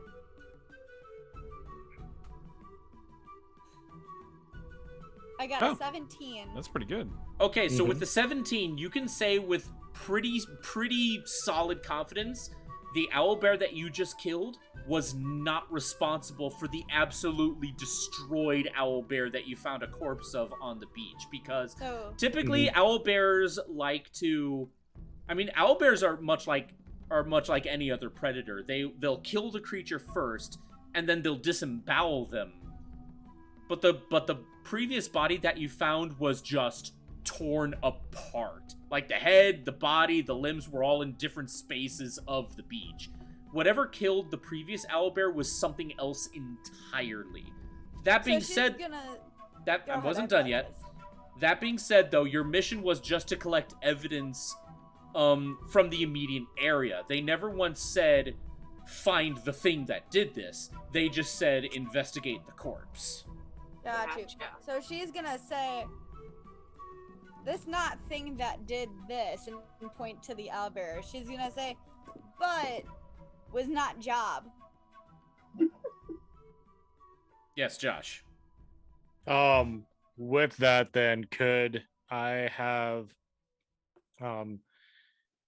Zethar, since he had the really big reaction to whatever it was that killed this owlbear, fly up into the air and kind of do a investigation aerial wise to see maybe he can see the direction or such of where that beast or whatever it was that killed the original owlbear could have gone. It is possible to do something like that. Zathar would have to roll just a general perception check. A general perception check. Would you like me to do Zethar's perception on that then? Or Or would you want to do mine? Well, do you have a separate character sheet for Zathar? I'm using the as we agreed upon for this the dragon wormling one, and that's a +4 to a d20. So I Okay, can just then roll yeah. d20 plus, and then add a +4 to it. Okay, then yeah. Go right ahead. Roll a general perception for Zathar. Okay, so for Zethar that would be a 14. Okay, so 14. Zethar looks around, just gets a general scan of the area. Unfortunately, though, any kind of tracks that might have been left behind by whatever just completely destroyed the first owlbear have already been just wiped away from just the tides. Okay. Because this thing was like right on the sandy beach, right up against the water. So Cool. if there were any tracks, they've long been erased. Could I ask Zethor if he could at least kind of give a describe to the Greyblades higher ups and such, like what he felt and kind of what he had got the general sense of based off of what we found on the Owlbear corpse? Then Pretty much what that can be used as is more or less like a corroboration of what you generally investigated, both Stridar and Lorelei, and also Malice and Elma, because you guys were actually doing an exam to join the Greyblades. So you, pretty much a lot of you did your own investigation checks. So this would just be another reiteration, which will give your official report more credence. Which basically states that whatever killed the first owlbear is a predator that at this point is unknown. Okay, cool. And which is pretty big news, because for as large of an island home is, you guys have a pretty solid understanding of all the different creatures that live here. So for there to still be an unknown predator is actually pretty surprising. Cool. Now that being said, though, I'm sorry? Don't like that. Yeah. Now that being said, though, what we'll do is we'll take our break here. We'll come back in like 10-15 minutes, and when we come back, we'll kind of do a slight time skip and have you guys already returning to Acheron to basically submit your report, turn in your findings, and something else is happening in the city as well at this time. So stay tuned. no. For everyone else, sit tight. We'll be right back.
All right, and we are back. So yeah, sorry that break took a little bit longer. Some other stuff had to be taken care of, but we are ready to get started. Everyone got what they need to do done? Yeah. Everyone feeling good? You feel safe? Yep. You feel warm? How do we get Malice back to the city? Um, I can carry her. we will say that Lorelai carries her. Do you All want right. me to roll a strength check for that? No. Cool. You're like, I don't want to we deal don't with want to that. leave her. Yeah, I don't want to deal with that. DM is like, yeah, no, we've had issues like this in the past, and I don't want to deal with it. Arios, you can levitate. Oh shit. I honestly did not think about being able to levitate anybody else. Love it. It's still one of my Fucking love most it. favorite moments in that entire campaign. Anywho, Yeah. so, novices and hunters of the land. After quite a trial going up against a full adult owlbear and doing some very intense investigations as to what happened, you find yourselves once again in the warm embrace of your home city of Acheron. And as you walk through the giant entranceway into the mountain, into the city proper, you actually find that the city seems to be bustling with quite a lot more activity going around. Everyone is like moving boxes and pulling wagons, pushing giant crates from here to there. They're actually putting banners of many different colors up. And it seems like everyone is starting to put out shinier, more expensive stock on all their merchant stands. Like, things are actually starting to...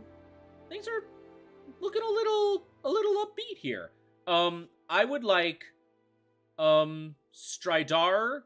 Okay, I know this is gonna sound exclusive, but this makes sense because of backgrounds and such. Sure. I would Yeah. like everyone but Lorelai to roll me a history check.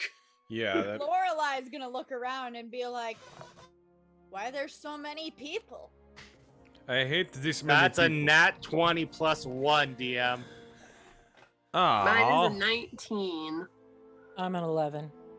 I got a 7.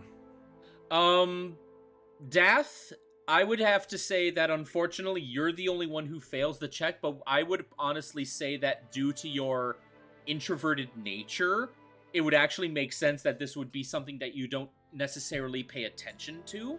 Yeah. For everyone else, however, you know what's going on. This is a very special festival and ceremony that happens only once every observed year. It is essentially Acheron's New Year celebration. Now, I'm not going to go into heavy detail about how my homebrew world calculates the passage of time. We're still going to use the whole 24-hour clock because that definitely makes initiative and counting the seconds easier for me.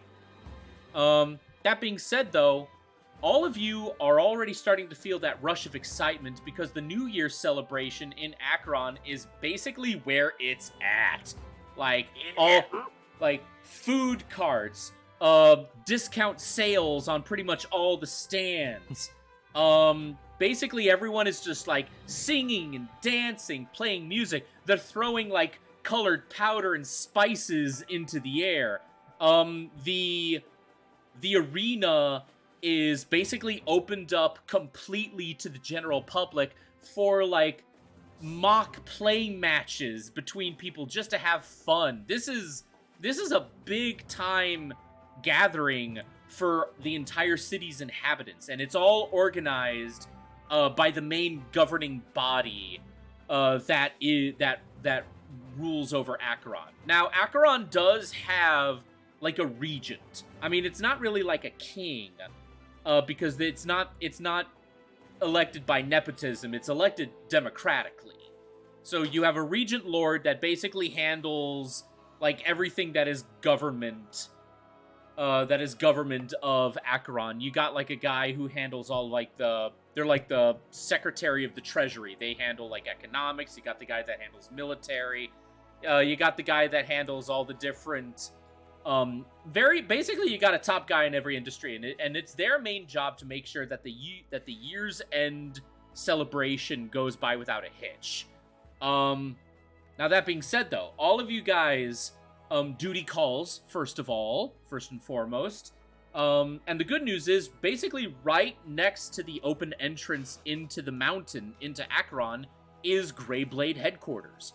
And there's already quite a lot of hustle and bustle of activity going on here. In fact, Strider...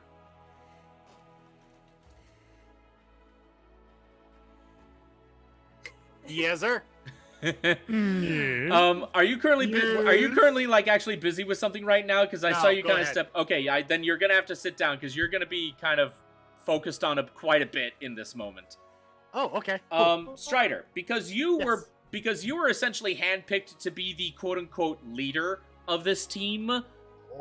Basically everyone kind of knows you because you were the apprentice of Gara, who is a very high-ranking member of the Greyblade. So you kind of already have, like, not an actual reputation due to deeds and such, but you kind of became, like, the Scrappy of the Greyblades. Like, everyone kind of knows you. You used to get in trouble, but you're always doing your best, and you kind of became... You kind of went from the Scrappy to the mascot to the, oh shit, this kid actually might go far one day. Scrappy Doo. So when they see like the kid of the Greyblades walk up with his posse with a giant owlbear head just slung over his shoulder, already like gangster rap is like playing softly in the background as you all like just walk slow-mo into the Greyblades. We pimp walking. Yeah, you guys are pimp walking, all of you. Lorelei's the only one walking normally, and she's the only one going, where's that music coming from? What am I hearing? Zethar's is standing there with a hand over his mouth, just going. He would so make Someone walks by, and all of a sudden, when they walk past, Strider has grill glasses. He would so make his own theme music.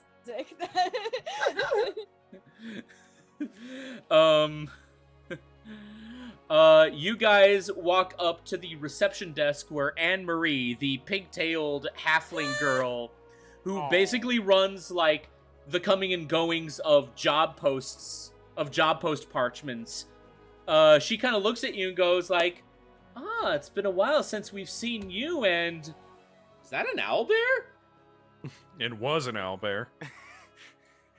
Keyword was. I cut Until he off uses the meat cakes and off his plucked shoulder. feathers. Kind of sets it down there on the counter, and he just looks down at Elma and just goes, "You still got the paperwork?" Yeah, sure. Yeah, here it is. It's in my bag. All right. Oh yeah. All right, Here it Elma, is. you Love reach it. up and you hand the processed job post parchment. You give it back to Anne-Marie. And we're just going to assume that this job posting also has attached to it, like, your written report. Yes. Because you guys all have, like, standard rolls of parchment, like, in just your basic Traveler Adventures, like, kits. That's a standard thing. Everyone has that. Anne-Marie just kind of, like, puts the job post away. She kind of starts looking over the parchment. As she looks at it, however, you can see that her face just goes from, like, mild amusement to curious concern.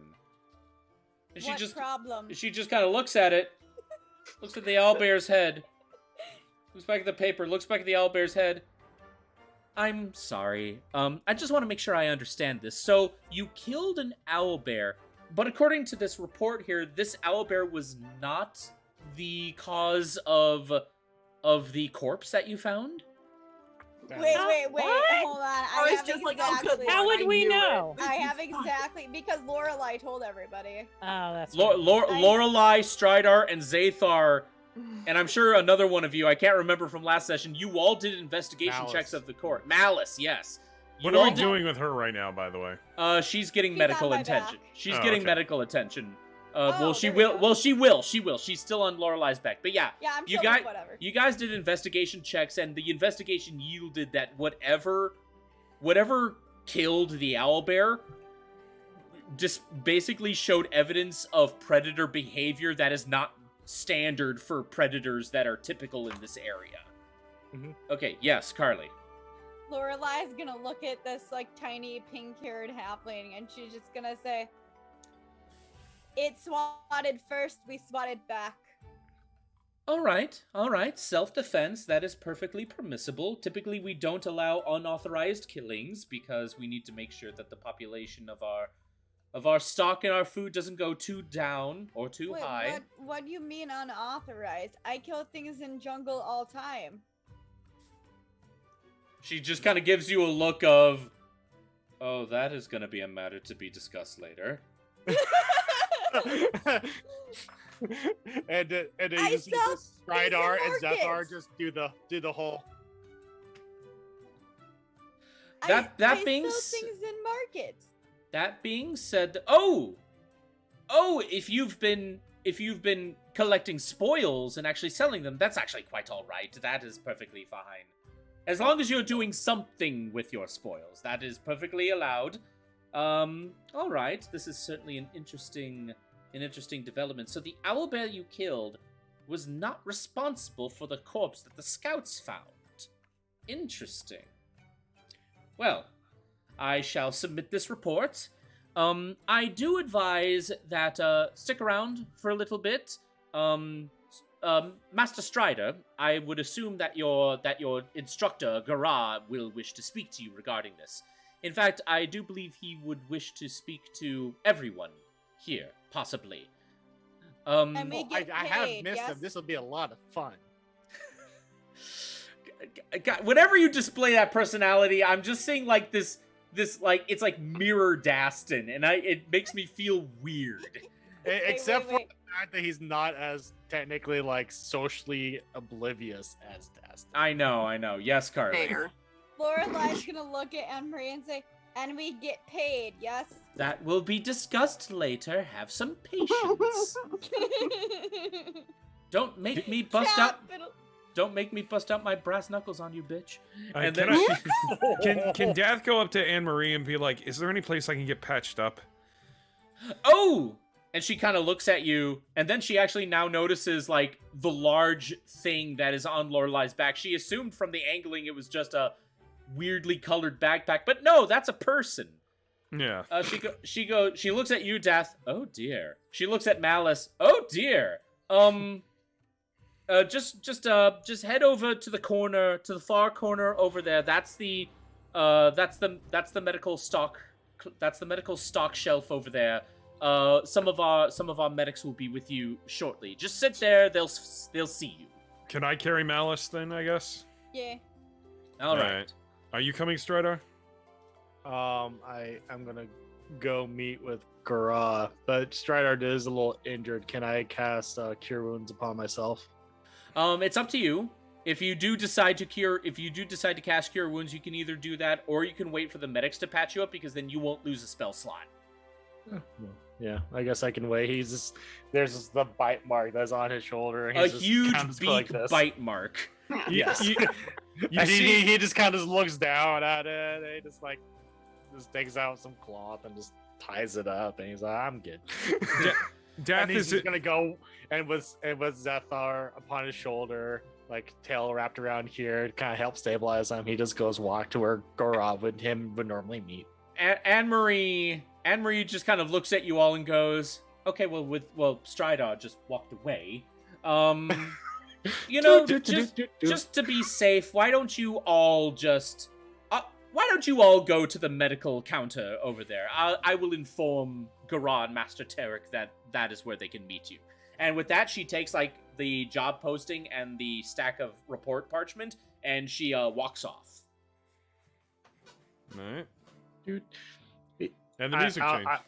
I don't know how many of you have followed this person on TikTok, but she just reminds me of Martha from like TikTok, where it's Martha's like the secretary for Death, and it's and Martha would Yes. just be like, "Death, yes, my mortal companion," and Martha is just like literally just hand dishes out like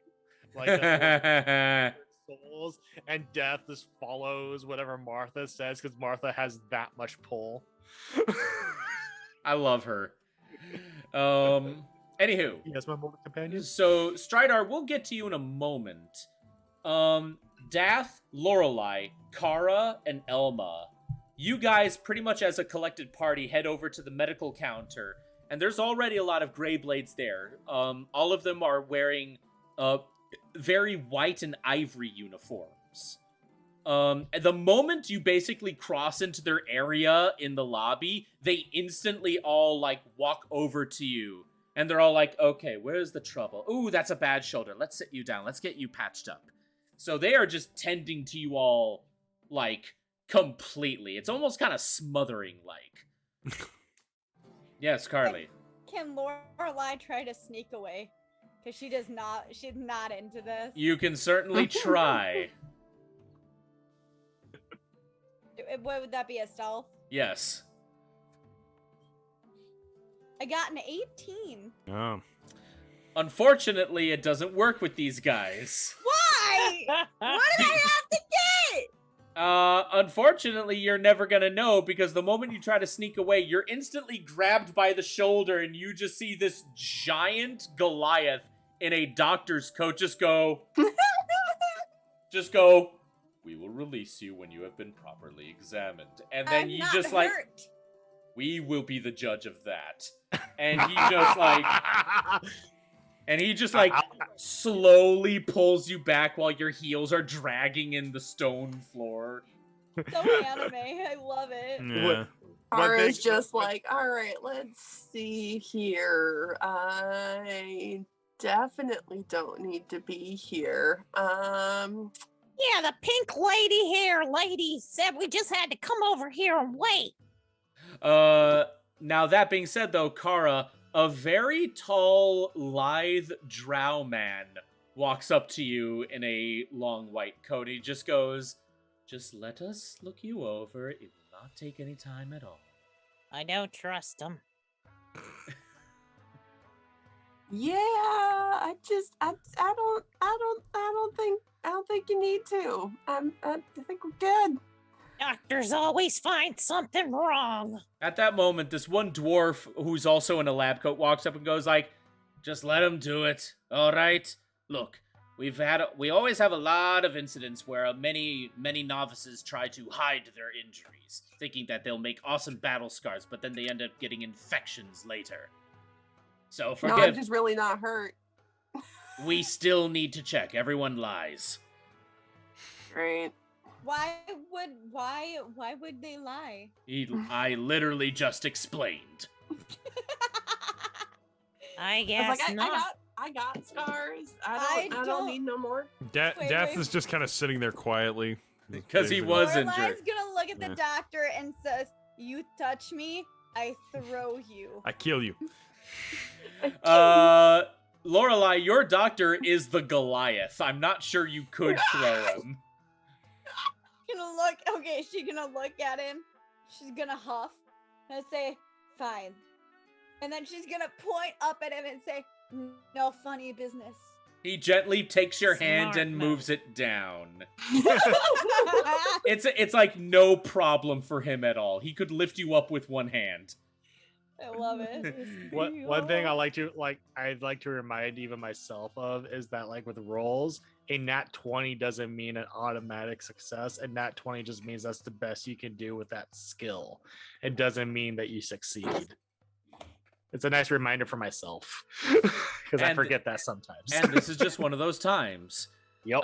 As you guys are getting examined and patched up, Tarek, the second in command human of the Grey Blades, walks over to you guys. He's got parchments and a huge bag in like his other hand.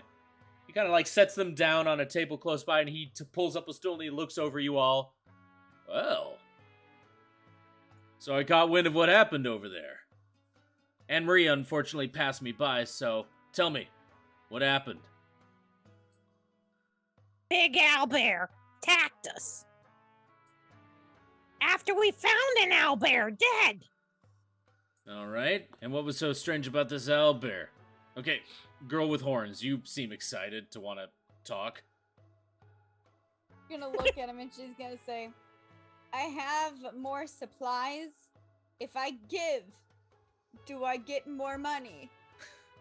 You're so obsessed with this. Well, She has a one-track mind. we'll discuss that in a moment, because you did complete the job. Okay.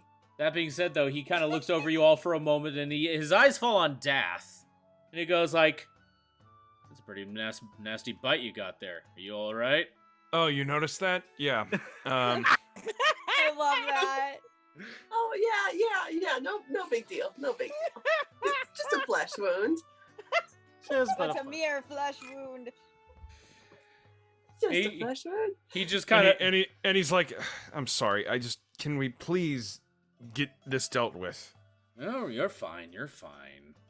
Death, we're gonna get you better. Meanwhile, at the same time, Malice is just still passed out, lying down on one of the long tables, as many of the doctors are kind of looking over her, because she did take a pretty nasty blow to the side of the head, with some nasty claw marks as well. Tarek just kind of like acknowledges her presence, just goes, "She'll be alright. We'll make sure that she's taken care of, and when she's all better, we'll let her out." That being said, though, I must say, things are actually looking pretty nice for you guys. You did a very good job. I know she's not exactly conscious for this, but Miss Gobblecraft, was it? Yes. All right. Well, we'll present hers a little bit later, but Miss Gobblecraft, he reaches over onto the table and he pulls out a iron pin that looks like a fist holding a sword. And he goes, "Miss Gobblecraft, Yes. welcome to the Greyblades. You passed your final exam." Death! Look! I made it! So cute. You sure did, Miss Love her Nixie. so much. You sure did. I got the second pin here, but I wasn't expecting your associate, Malice, I believe was her name, to be unconscious. And we'd very much like to give this to her when she's able to appreciate it, so we'll hold off on that. That being said, though, you three, and he looks at Lorelei, Kara, and Dath. I know the three of you didn't really intend on actually applying to be part of our guild, but since you are part of this party and you did succeed, if you're wanting to be members, I'm willing to offer it to you as well. You can consider this your official final exam. It's up to you. Death, come on. It'll be fun. You can write about it. All right. Yes. All right, Tarek hands Dath a Greyblade pin. And he just kind of looks at it kind of longingly, just like, all right. Now, you. And he looks over at Lorelei. What about you? I don't join organizations. But we like you. I kind of had a feeling you would say that. I kind of got the impression that you have a one-track mind. So maybe this might sweeten the deal. And he reaches over to the table that's behind him. He drops over a bag. And he opens it up, and inside is a bunch of smaller bags. You all did technically complete the job. Your team leader, Strider, should be getting his over down the hall where he's meeting with his master, and we'll cut to that in a moment. I'm And just he- going with Bubba. And he hands you each a small bag. For a Wow. job well done, and for completing the assigned assignment, 200 gold each. 200 gold? I have 200 gold. And Good. Lorelai looks at the bag and looks at him. And it is then looks at the glittering, bag. freshly minted gold, baby. And then looks at the bag again. So Now we looks just up go at ahead him. and add that to our Yeah, thing. just go ahead and add it to your character sheets. 200 Alright. more gold. And then looks at him and she goes, "Maybe I join." Well, if you ever do feel like joining, this pin will be waiting for you. We'll be waiting for you. Okay. And what about you, Miss Kara? Yeah, I'm still gonna say no on that one. Got my reasons. I'll still help these guys out, but no, I'm good. You don't have to be so Thanks. nervous about it. Official Grey Blades can work with works with freelancers all the time, so you got nothing to worry about. If you want to stay freelance, that's totally fine. Wait, Lorelai raises her hand. Yeah, What is freelance? it's what you I are. love her so much. It's doing jobs for us without being a member. Now, How does Lance be free? What Who is high? Can I this spend it? Lance, and why was he not free already? Does that mean Lance is in air and is flying? Does that mean freelance? Is that a freelance? Is it because it has been freely thrown? What is this freelance? She's gonna look it up. What's his name, Evan? Tarek. Okay, she's gonna look at Tarek and she's gonna go and she's gonna shake her head. She's gonna say, or no, I'm sorry. She's gonna nod, and she's gonna say, "I be freelance." All right, not a problem. Well, if you ever change your minds, these 2 pins will be waiting for you too. Just know that as freelancers, you're not going to be able to take advantage of our resources. But as long as you work with someone who can, you shouldn't really have much to worry about. That being said, though, we're now going to cut away from the main group, and we're going to go down the hall to Garaz's personal study, where he's already, taking a whetstone, and he's just very slowly sharpening his giant axe. Yeah. He hears a knock on the door, and you, Strider, you just hear a very booming, "What?" And by the way, the knock is do do do do do do do. Horse And just on the other side of the door, you just hear. And Strider looks over at Zathar. I think he missed us. Just be on your best behavior. The door opens, and the towering Goliath is right over you, and it just Hi, goes, boss. "Oh, Strider, come in. And I had a feeling that you were gonna be able to succeed in this job. Now, I haven't had a chance to look at the report, so why don't you tell me in your own words? What were you able to find?" So Bardar listen goes, well, you see, the thing is, we got down to the riverbed there, and we just got there, and there's this cut up owlbear that was already there, and was ravaged. And I sent Zathar up in the air. He looked around, couldn't really see any markings, but when he went to investigate the owlbear, he got spooked. Something was really wrong. But then I think it was probably that owlbear's mate came at us, came out from the forest, and really wasn't happy and tried to kill us. But it was no big deal. We dealt with it. We got some injuries, kind of like my shoulder here. But He holds up his hand, basically saying, "Shut up, I have a question." huh? Oh yeah, sure. Yes. Exactly what did you mean by ravaged? What did it look like? Ground meat. Ground meat. So the report's true. It's very odd. No predators in that area basically ravage their prey like that. They technically either just disembowel them or behead them and then go for the neck meat. But to completely eviscerate and tear apart, that's a level of aggression that's not normal. It's definitely strange indeed. Keep your ear to the ground, and we'll do the same as well. If we learn something, and if you feel interested in taking another job that might relate to this, let us know, and we'll hook you up. That being said, I'll take all of them. I'll take every job that relates to that. I want to help out the Grey Blades as best as I can. I know you do. You've told me many times. Oh yeah. That being said, I requested Lord Tarek that I be the one to present this to you myself.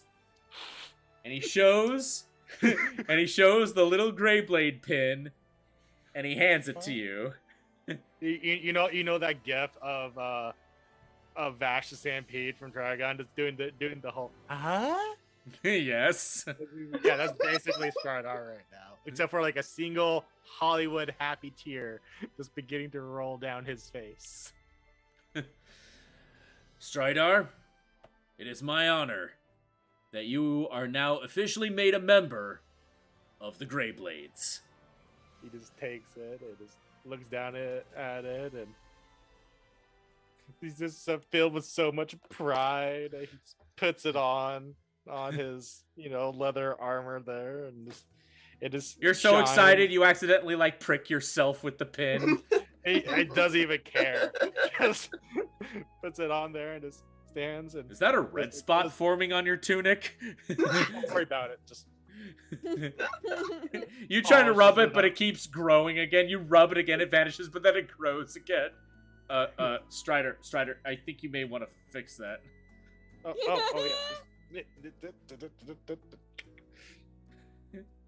Yeah. Thank you, sir. I'll make you proud. Now that thing, And Zathar's also doing that upon Strider's shoulder with his little also- wing. So cute. Oh my god. Now that being said, I also want to be the one to reward you with this, because I knew that you were going to succeed in this. You actually have very good leadership skills. And he hands you a bag of 200 gold. Nice. That's the reward spoils. That. Now that we kind of have a better idea of what we might be dealing with, which is, we don't know, we're going to have scouts collect the corpse. We're going to have our guys look at it a little bit more, maybe get some more clues. Plus, I know old Joe in the back rooms is going to want to have some new toys to play with. Oh, but of course. And then, but Strider also looks at the 200 gold. Does this include the job that you and I came back from? That gold went to me, which is actually good that you reminded me. However, because you're still only apprentice at that time, I can only give you 10 gold. Oh, that's perfectly fine. Now, that being said, though, I know you're very enthusiastic about wanting to accept more jobs, but unfortunately, at this time, he kind of looks at the timekeeping device on his wall. Mhm. Unfortunately, we're locking up all of the job posts for the rest of the day due to the festival. Take this time to relax, get your spirits back up, have some drinks, have some food, have some fun. Oh, I can definitely do that. We'll No we'll worries. we'll open up shop back again tomorrow once the new year is passed. Oh, and remember, everyone's gonna be heading up to the upper balconies when the sun sets. Be sure to spread the word to your team about that if they don't already know. Oh, I definitely will. But then Strider just kind of thinks, and he's just in his head, he's just wondering. I wonder if she'll be there. And he kind of blushes a little bit, but then he just like kind of shakes his head away. It's okay. Oh, thank you, boss. Much appreciated. Does a salute, and Zethar does his little salute. Then just turns and just begins to walk on out. All right. Strider, you walk back out into the main lobby and you see the rest of your team kind of in like the medical area. Malice is still getting examined while everyone else is getting looked at by various doctors. Lorelei is getting looked at, but she also has a giant Goliath hand on her shoulder, just keeping her down in the chair. Kara's just like, you guys asked me to remove my shirt, and I swear to God, I will stab each and every one of you. We don't need you to remove your shirt, miss. Just lift it up a bit so we can check your stomach. I help.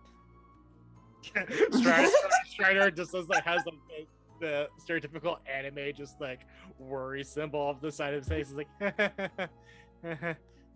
yes, this. Yeah, that seems about right for them. That being said, though, only a couple more minutes passed, and everyone is given a clean bill of health. Dath, during this time, one of the medics gave you another cure wounds, and you're back to full hit points. All right, cool. Basically, since none of you have taken a long rest yet, none of you have gotten your spell slots or ability slots back. But because you visited the medics, you're at least brought back to full health. So if you I want to get your remember that. ability and spell slots back, you are still gonna have to do a long rest. But for the moment, you are now back to full health. All of your wounds have been patched up and healed. You're ready to go. With each of you being 200 gold richer, and Malice getting some more extensive treatment with the medics. The day is yours to enjoy the festivities of the New Year, of the end year celebration in Acheron. What do you all do? Yes, Carly. Before Lorelai does anything, she is why is it so hard for me to remember his name? The dude that just came in and like offered them all positions. Tarek. Tarek. Thank you.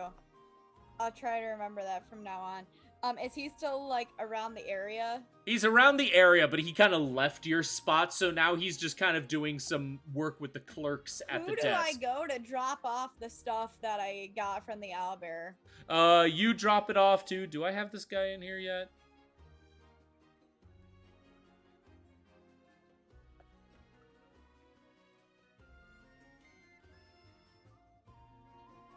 Sorry, I didn't mean you to give you a stump question. you drop it off to the Blue Tabaxi clerk, who is another carryover from 1.0. Cool. I'm gonna go and I'm gonna do that. All right. He's the one who basically he's the one who works the desk where you can turn in like donated spoils, meat, bones, weapons, basically any kind of donations you're willing to give up for the sake of the Greyblades. What, Carly, are you okay? Yeah, hold on. Sorry. Go check on her. Go check Yeah. on her. Hell of a night. No, I just had a nerve pinch in my back. Oh God. No, no bueno. You I tell know. it I'm no. okay. It just knocked all the wind out of me. Sorry. You tell that nerve no. It's always my No. lower back. It's a genetic thing, but I'm okay. It just knocked all the wind out of me. Sorry. Okay. I was gonna say, do you Okay. have what I have, Carly? Because if you do, it sucks like a bee. What do you have, Leah? It's called transitional vertebra. It's literally where your L5, the transverse processes that stick out, are literally fusing together with your sacrum. I have no No, I- cartilage between L4 and L5. Whoa. Oh shit! I actually didn't know that you had that. I knew you had back issues, but I didn't know that's what it was.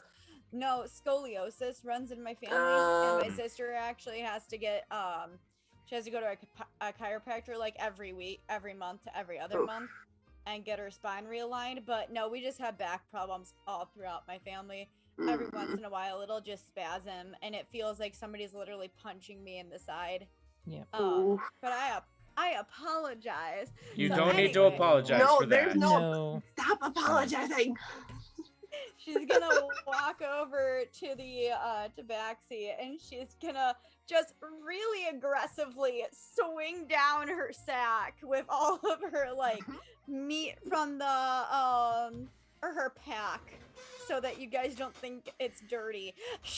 The Blue Swing Tabaxi is down already her like in the middle of something, so when you slam all that on his counter, he's just like, ah! I bring you meat and feathers. The Tabaxi just kind of like looks at the various meat and bones that you carved from the Owlbear, and he just goes like, fresh kill. Blood is only on the verge of coagulating. He like takes a dab and he goes like, very good pH balance. Very good pH. Bones are solid. I also Whatever you- brought you the feet. Is And it? she just like takes. He from her stops bag. with his examination. He's like, what? Why does this remind me of I like hear people on whatever internet those- like that thing. that big tuna show or whatever, where they cut up like the tuna fish and then they take the sample out of the core and check it and all that stuff to see how Well, much and she they're gonna give she you. just drops down like the the feet, and she is like, I hear bones and that make good soup. Huh. Right. You know your stuff. He just kind of looks at it for a moment. He goes like, We got more for the back.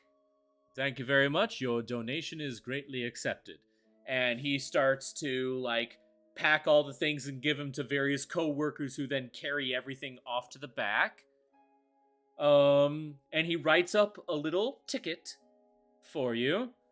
All right, that is, let's see, various meat, bones. I'm assuming something large, predator with a feather. It was Owlbear. An owlbear, impressive. Err. And he writes up a little ticket, and he hands it to you, Lorelei. For your donation, if you wish to purchase anything in terms of supplies from various merchants, show them that ticket, and you will get a 20 gold discount.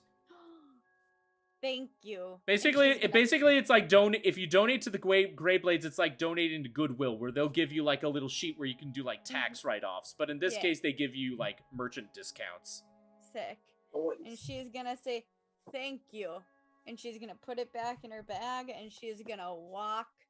She's gonna walk outside. All right. What is everyone else gonna be doing? Is there a jewelry shop? Roll me a perception check. Actually, no, wait, no. In your case, roll me a history check. Because you're one of the people who've lived in Acheron, like, all their lives. So That's a 19. Oh, yeah, you know where there's some nice jewelry shops. Now, the way Acheron is structured is you got the ground floor where all of the entrances and exits are of the city, and that's where all the common areas and businesses are, and it's also where the main government has their establishment of operation, and it's also where the Colosseum is. But then when you start going above levels, you start to hit more residence areas and some more specialized shops. So Strider, in your case, you actually have to take a pulley lift up quite a number of floors, and the higher you go, the slightly more high class everything gets.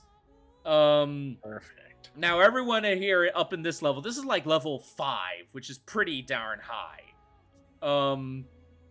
Everyone here dresses a lot nicer, they're a lot cleaner. They all kind of look at you with a slight hint of disdain because you are not as well kept looking as the rest of them. But then they notice like the Greyblade pin on you, and then they actually look at you like, "Oh shit, he's a Greyblade." Hello, and then they're like on their way. Everyone here is like just a little bit snooty because they live up on higher floors. They consider the higher floors like overall safer. They put a little more effort into them, where the lower floors are always more common. Yeah. But yes, there are some more finely done establishments of business here, and you do find a jewelry shop, and this one is run by you enter the shop, and you see this tall, drow woman with completely white hair that is done up in a bun. She is wearing what looks like a business suit and a black turtleneck. And she's just behind a counter looking at a diamond with like the little scope things that jewelers use. And then she just looks at you, looks a bit confused, but then she sees the Greyblade pin and goes like, "Oh, and what can I do for you?" Oh, hi, lady. How are you doing today? I am looking. Hi, lady. Hi, lady. Hi, lady. And he's just like, I am looking for something to give a special woman in my life. Yeah. Interesting. So generally Strider is very like upbeat and like super personal stuff, but when he starts talking about this woman, he starts getting like all stuttery and get a little bit nervous and things of that nature. Interesting. Now, what were you specifically looking for? Were you looking for perhaps a ring, a necklace, a bracelet, earrings? Maybe a necklace, or a ring, or both. So there's something to show her that how much she means to me. I think I can find something. Now, you've noticed that this entire time the countertop she was at, and it's like a standard jewelry store Yeah. where everything is like in glass in the Mhm. counter. She then starts to move from behind the counter to one of the other counters, and you notice that as she moves behind the counter, you're hearing like a clicking sound as she does. And then she Yeah. walks out from behind the counter, and you realize she's not a drow, she's a drider. Yeah, Womp. driders are back, baby. What does that Womp. mean? A drider is a drow that's basically a centaur, but instead of a horse body, it's a spider body. Alright, And- I'm out. And if we're going, I'm out. if we're going by Forgotten's realm, like pure like lore and stuff, that's a punishment for the drow. They become less human, Yep. like less humanoid and more More animalistic. spider. Yeah. More spider like, because that is a punishment given out by the spider queen goddess herself for disobeying her law. Which is definitely funny because this one seems to be doing all right. Yeah. She walks over in her spidery way from behind the counter, and she just goes, And she's not even looking at you right now. She's just looking over the various jewels. Now, what does this woman exactly mean to you? If you were to summarize her with one word, what would it be? I don't know if one word can truly express what she means for me, but I call her my river flower. And then she just, the moment you say river flower, she just kind of stops looking, looks over at you, gives a little smirk, and goes, I think I have just the thing. She walks over, actually starting to like scale the walls a bit to the complete other side of the store. And she takes out this small, flat, black box. And she walks over to you, and she opens it up. What you see is a beautifully crafted, pure silver chain. And in the middle of it is what looks like a rose quartz that is perfectly carved into a lotus flower. Strider just like looks at that, and his eyes kind of go wide a bit, and he just like, oh wow, Can't get more water flower than a lotus. that's true. And he sees Deathlar just kind of poke his head up from behind Strider, just like looks down, and he even though the dragon doesn't have any lips, he just goes. I mean, if we're kind of going by like how Smaug was designed in the Hobbit movie, he technically actually did have lips. So I'm kind of going off of that logic. So you know what? Yeah, he can whistle. Yeah, he's just like, and Strider just goes, "Oh, you could say that again, buddy." Would this be an appropriate choice? I think yes. How I believe that will do just fine. How much are you asking for this? Now, this particular charm will run you 2,000 gold. Two.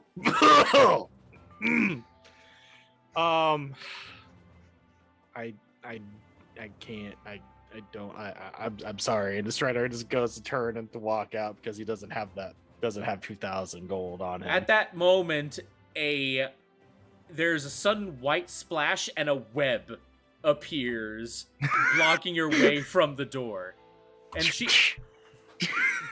And she's basically just like, she has her arm outstretched, and there's like a string of web coming out from her wrist, and it's still connected to the door. It goes like, Spider Gal.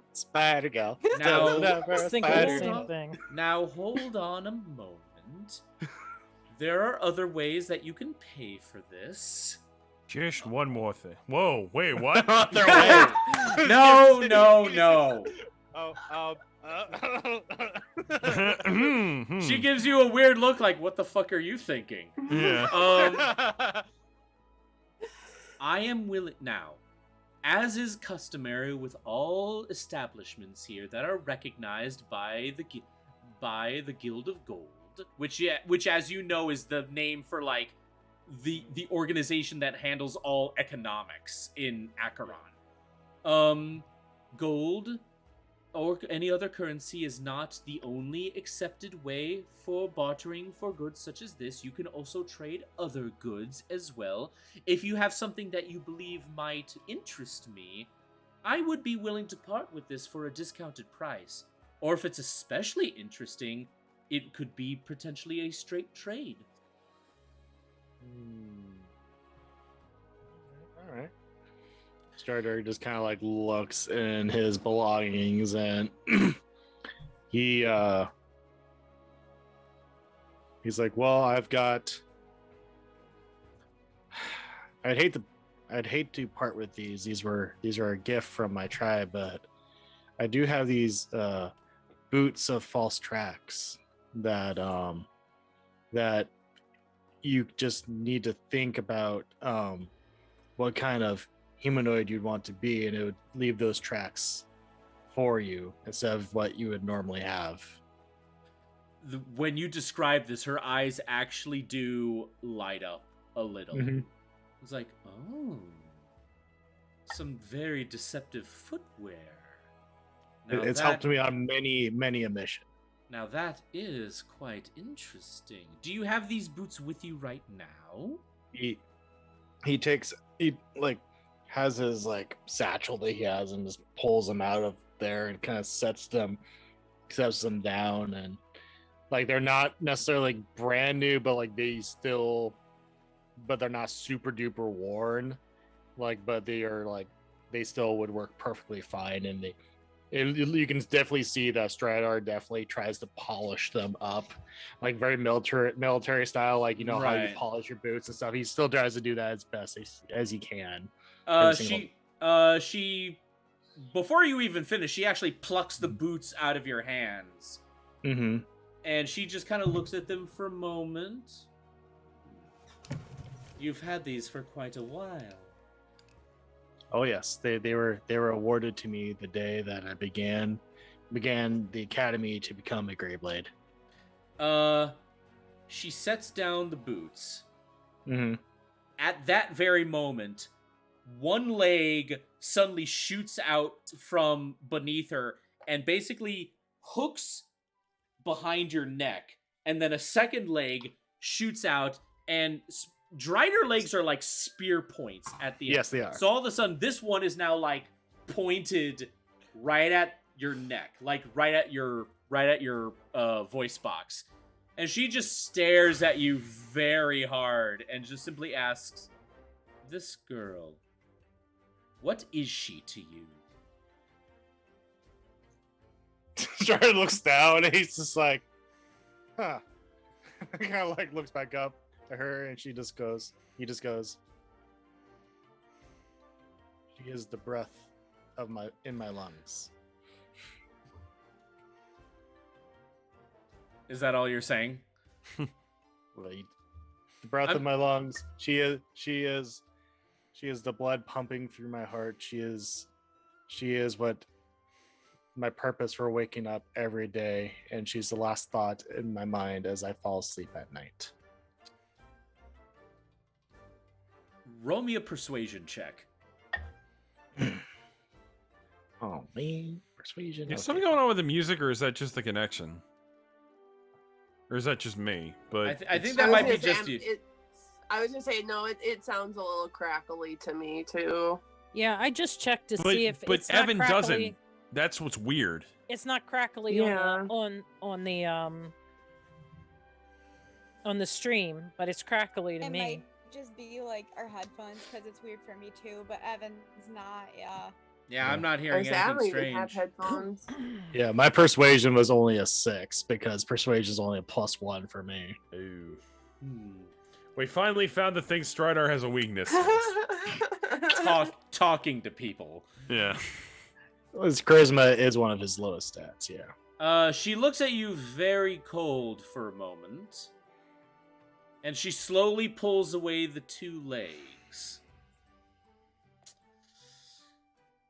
Unfortunately, I don't think I'm willing to part with this just yet. However,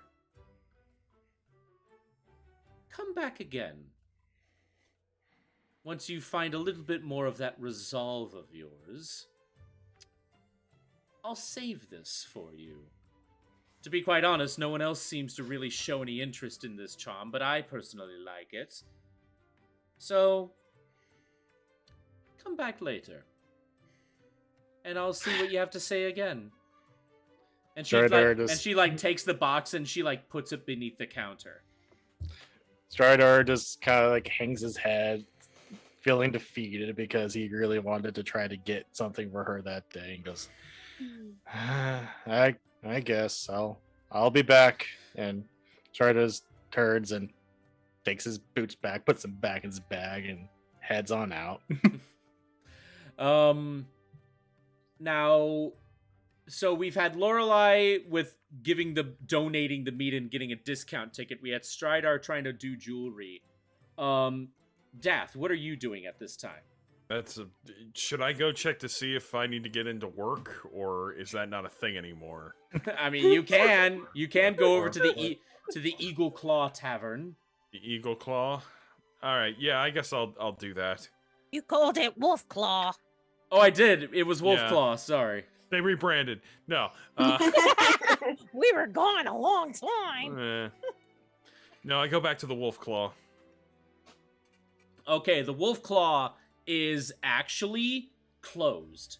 It's closed for the day because all of the workers and waiters are all celebrating the festival.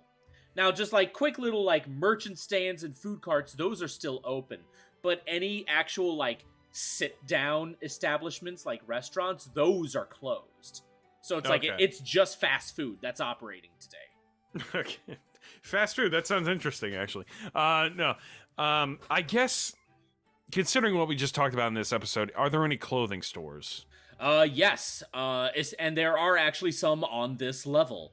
So it all kind of depends on what you're looking for. If you're looking for just very basic neutral clothes, or for equipment that's more geared towards like venturing outside of the city, that can be found on this floor. If you're looking for something a little bit nicer, you will have to go to one of the upper floors.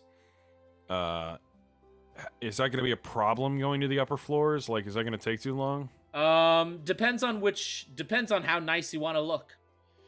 I guess I'm just well, if I'm going to be a Greyblade again, I need to wear something a little nicer, I suppose. All right. So if you're going to look for something just a slightly bit more formal, you just need to go 1 or 2 levels, which doesn't take long at all. Right. The establishments here are a little bit nicer. Not so nice that the clientele here turn up their nose at you. That being said, though, you do find one store that seems to pique your interest. This one seems to be more cloths for casual wear or just general city life, and you think you have a pretty good feeling that you might find something here. All right. I guess I picked that one, yeah. You open the door, and typically when you open a door, it opens, but not this one, I guess. I don't know. It opens, and typically there would be a little bell there to signal to the store owner that someone just walked in. However, instead, there is a flower, a glowing purple flower, that when you open it, you hear, "Oh, yes."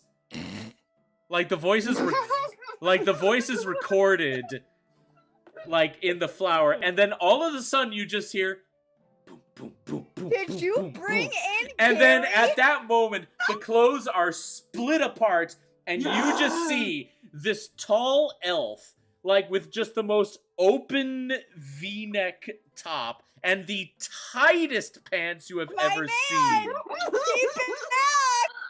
with like the biggest pimp hat you had ever seen.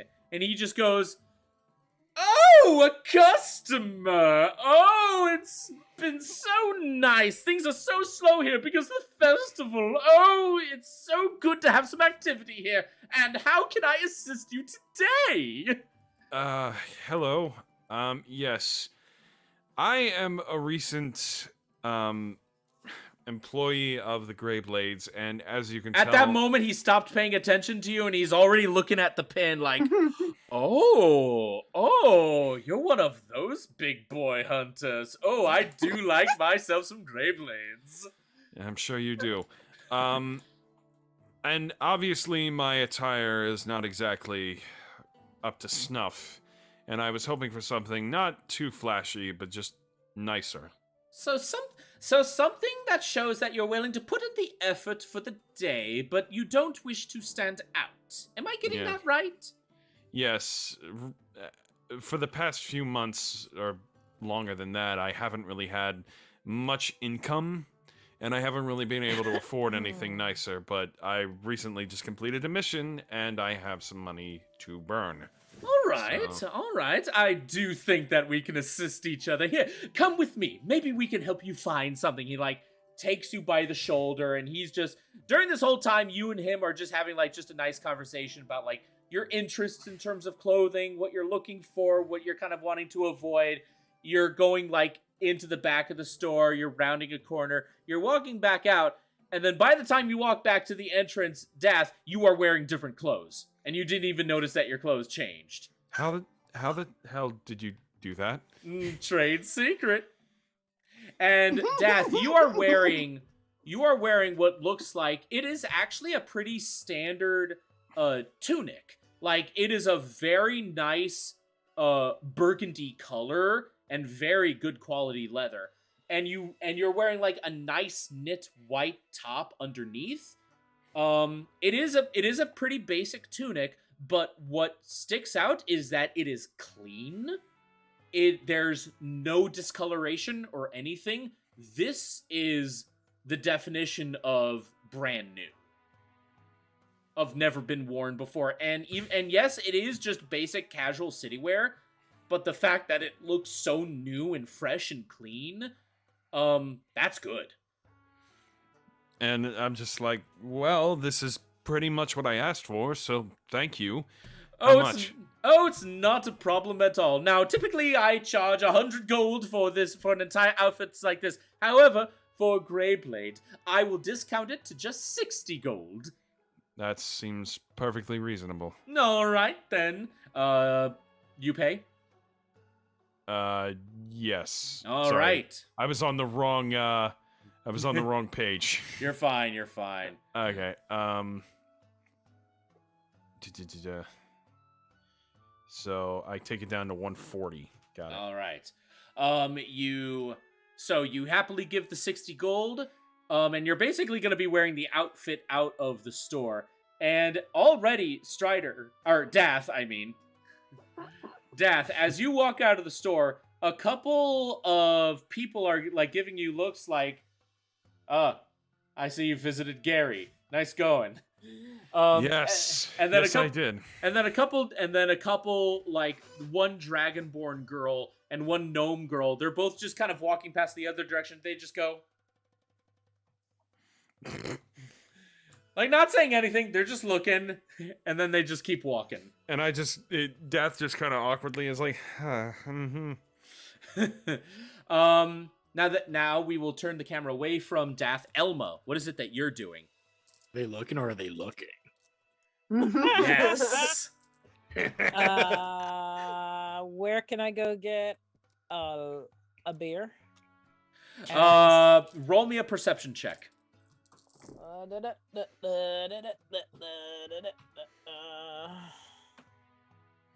Oh, that's funny. 24. Oh, 24. man. All right, give me just a moment. Soul just compared Gary to Metaton from Undertale. I mean, Metaton is my favorite character in that game. All right, Elma, with a perception check like that, yeah. You not only find like huge rolling carts where people are just carrying just beer and ale on the tap straight out of the barrel. But you also find that a lot of these merchants are carrying out carts for various other drinks as well. Some is obviously alcoholic, some is more high class alcohol, like various wines, to give for everyone to give that a shot if they didn't want something burly like a beer. There are some drink carts that actually smell like there's a spice coming out of the drinks. There's quite a lot of choices here. So, like, what kind of drink are you looking for? Just straight beer? I like spices. Let me see. My brain's trying to think of a good drink. All right. If you're looking for spices, your smell guides you to this one cart that is very elegantly designed, and it definitely is standing out from all the other drink carts. And this one, it doesn't have much of a line, but it does still have a lot of curious onlookers. The person that is working this cart, you realize they don't have any legs. Is that just one long tail? Oh shit, that's a yuan tea. Okay, again, you're gonna have to help me. What is that? A yuan tea is basically a snake man. Oh. They're basically like Naga. All right. Hi, can I have a drink with spices in it? I love spices. The yuan tea just kind of looks around for a moment and then just looks down. It goes like, "Oh, my apologies. Here, tell me, what kind of spices are you looking for?" Oh, a little bit of galingo and some nutmeg. Yeah. Interesting. I definitely do have some of that. Give me just one moment. And like I'm not sure if you guys have seen video clips like this of like how people in the Middle East like make tea and coffee. They have like those tiny pots that they like bury in heated sand, and then they pour it so elegantly like into small cups. So basically that's what you're seeing right now. This person is heating up tea. He puts like various spices into the small pot, and then he like rhythmic gymnastics, like the ribbons. He just effortlessly pours the tea into this small cup, and he hands it to you. Oh, thank you. Now, How much? For something like this, it is just simply 2 gold. Okay, here you go. Thank you so much. Oh, I like your voice. Oh, I like my voice too.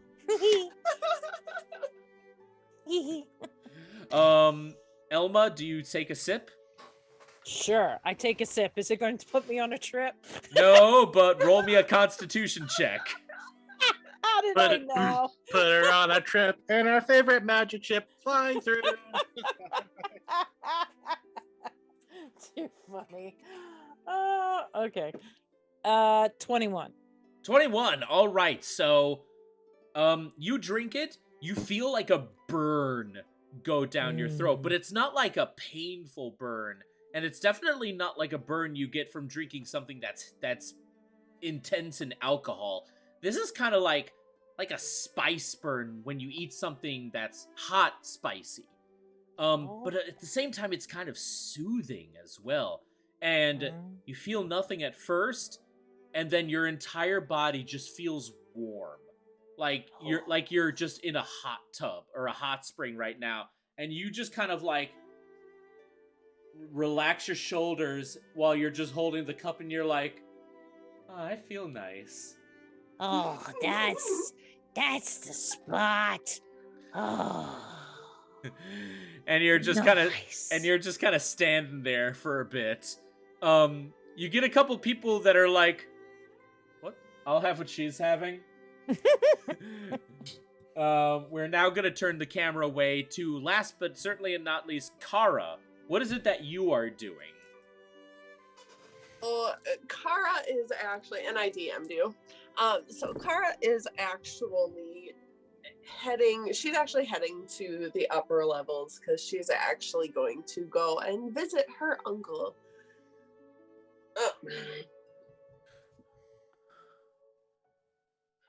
Okay. So considering where your uncle is, you go quite a few floors up, and like higher than Strider went. Pretty much everything here is just residences. No shops or anything. And you just see this one large living space that's built out of the rock. And even then, it is beautifully carved, kind of like a temple, but this is definitely a home. As you walk up, you see this one servant who is carrying a tray with various foods, and he just looks over and goes, "Oh, Mistress Kara, it's so good to see you." Oh, it's wonderful to see you. It's been a while. I'm sorry. Kara I has haven't no come by idea who this sooner. is. I knew you would return, but it's been a while, but I knew you'd return. Are you here to see your uncle? It's been a while. Sorry. Yeah, aren't you like required to do that? Yes. Yes. But you are. I've gone and fucked things up. Oh, I got. Anyway, he asked you a question, Kara. Yeah, so good. Come with me. He's in the back. And this very slow, hunched over servant slowly guides you through what is basically a manor. Especially for this high up. Everything's like a manor this high up. Everything is beautifully carved out of the stone. There's polished woodworking, there's ivory, there's marble. He takes you straight through and out the back, which is actually like its own little balcony area that is technically outside of the mountain. It just kind of is a platform with its own like artificial garden of grass. Like they just took dirt from below, brought it up here, made a backyard. And you see another older human who is just like sitting in a chair, and he's just kind of looking at the sunset as it gets closer to the horizon. He doesn't turn to you, and but you do hear him go, "Kara, is that you?" It is. I know it's been a while. Quite a few number of years. And he like turns around in his chair, and you realize that this chair has wheels on it. He goes, "Wee." It's No! now. It has to happen eventually.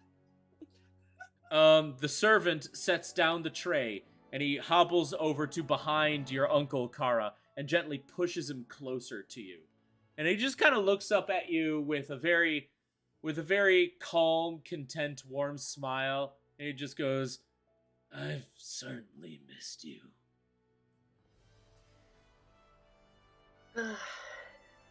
I know, and I should have come to see you sooner. I had to see what I could find. I understand you. You've set yourself on this path, and you don't seem to be giving up any time soon. That's not something to feel foolish about. Something to be celebrated.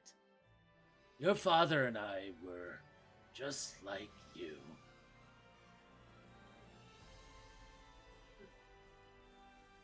I certainly hope to live up to everything that he wanted for me someday. Oh, if anyone can, it certainly will be you. Now, it warms my heart that you have come, but I would correctly assume that you are not just here to see how I'm doing lately.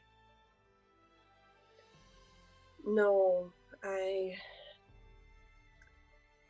need to see his journal again. Something I saw today it made me wonder about what else is out there. Yes, I do still have his journal. I've kept it safe. I knew that you would want to collect it someday. Rest assured, I will give it to you. With the celebrations going on, however, my attention has been a little preoccupied.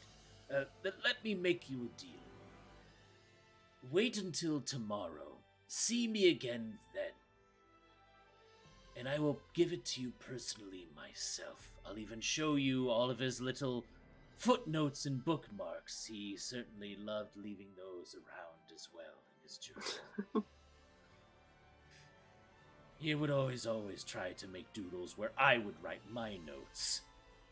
Yeah, he always had a knack for always drawing in a bear in the corner of the pages, and I would never know where they came from until it was too late. Oh, I do miss your stories, Uncle. Oh, and I still got a lot of them in this old bones of mine. But tell you what, go and enjoy the year-end celebration. Once everything is done, come see me tomorrow. By the way, if I may ask,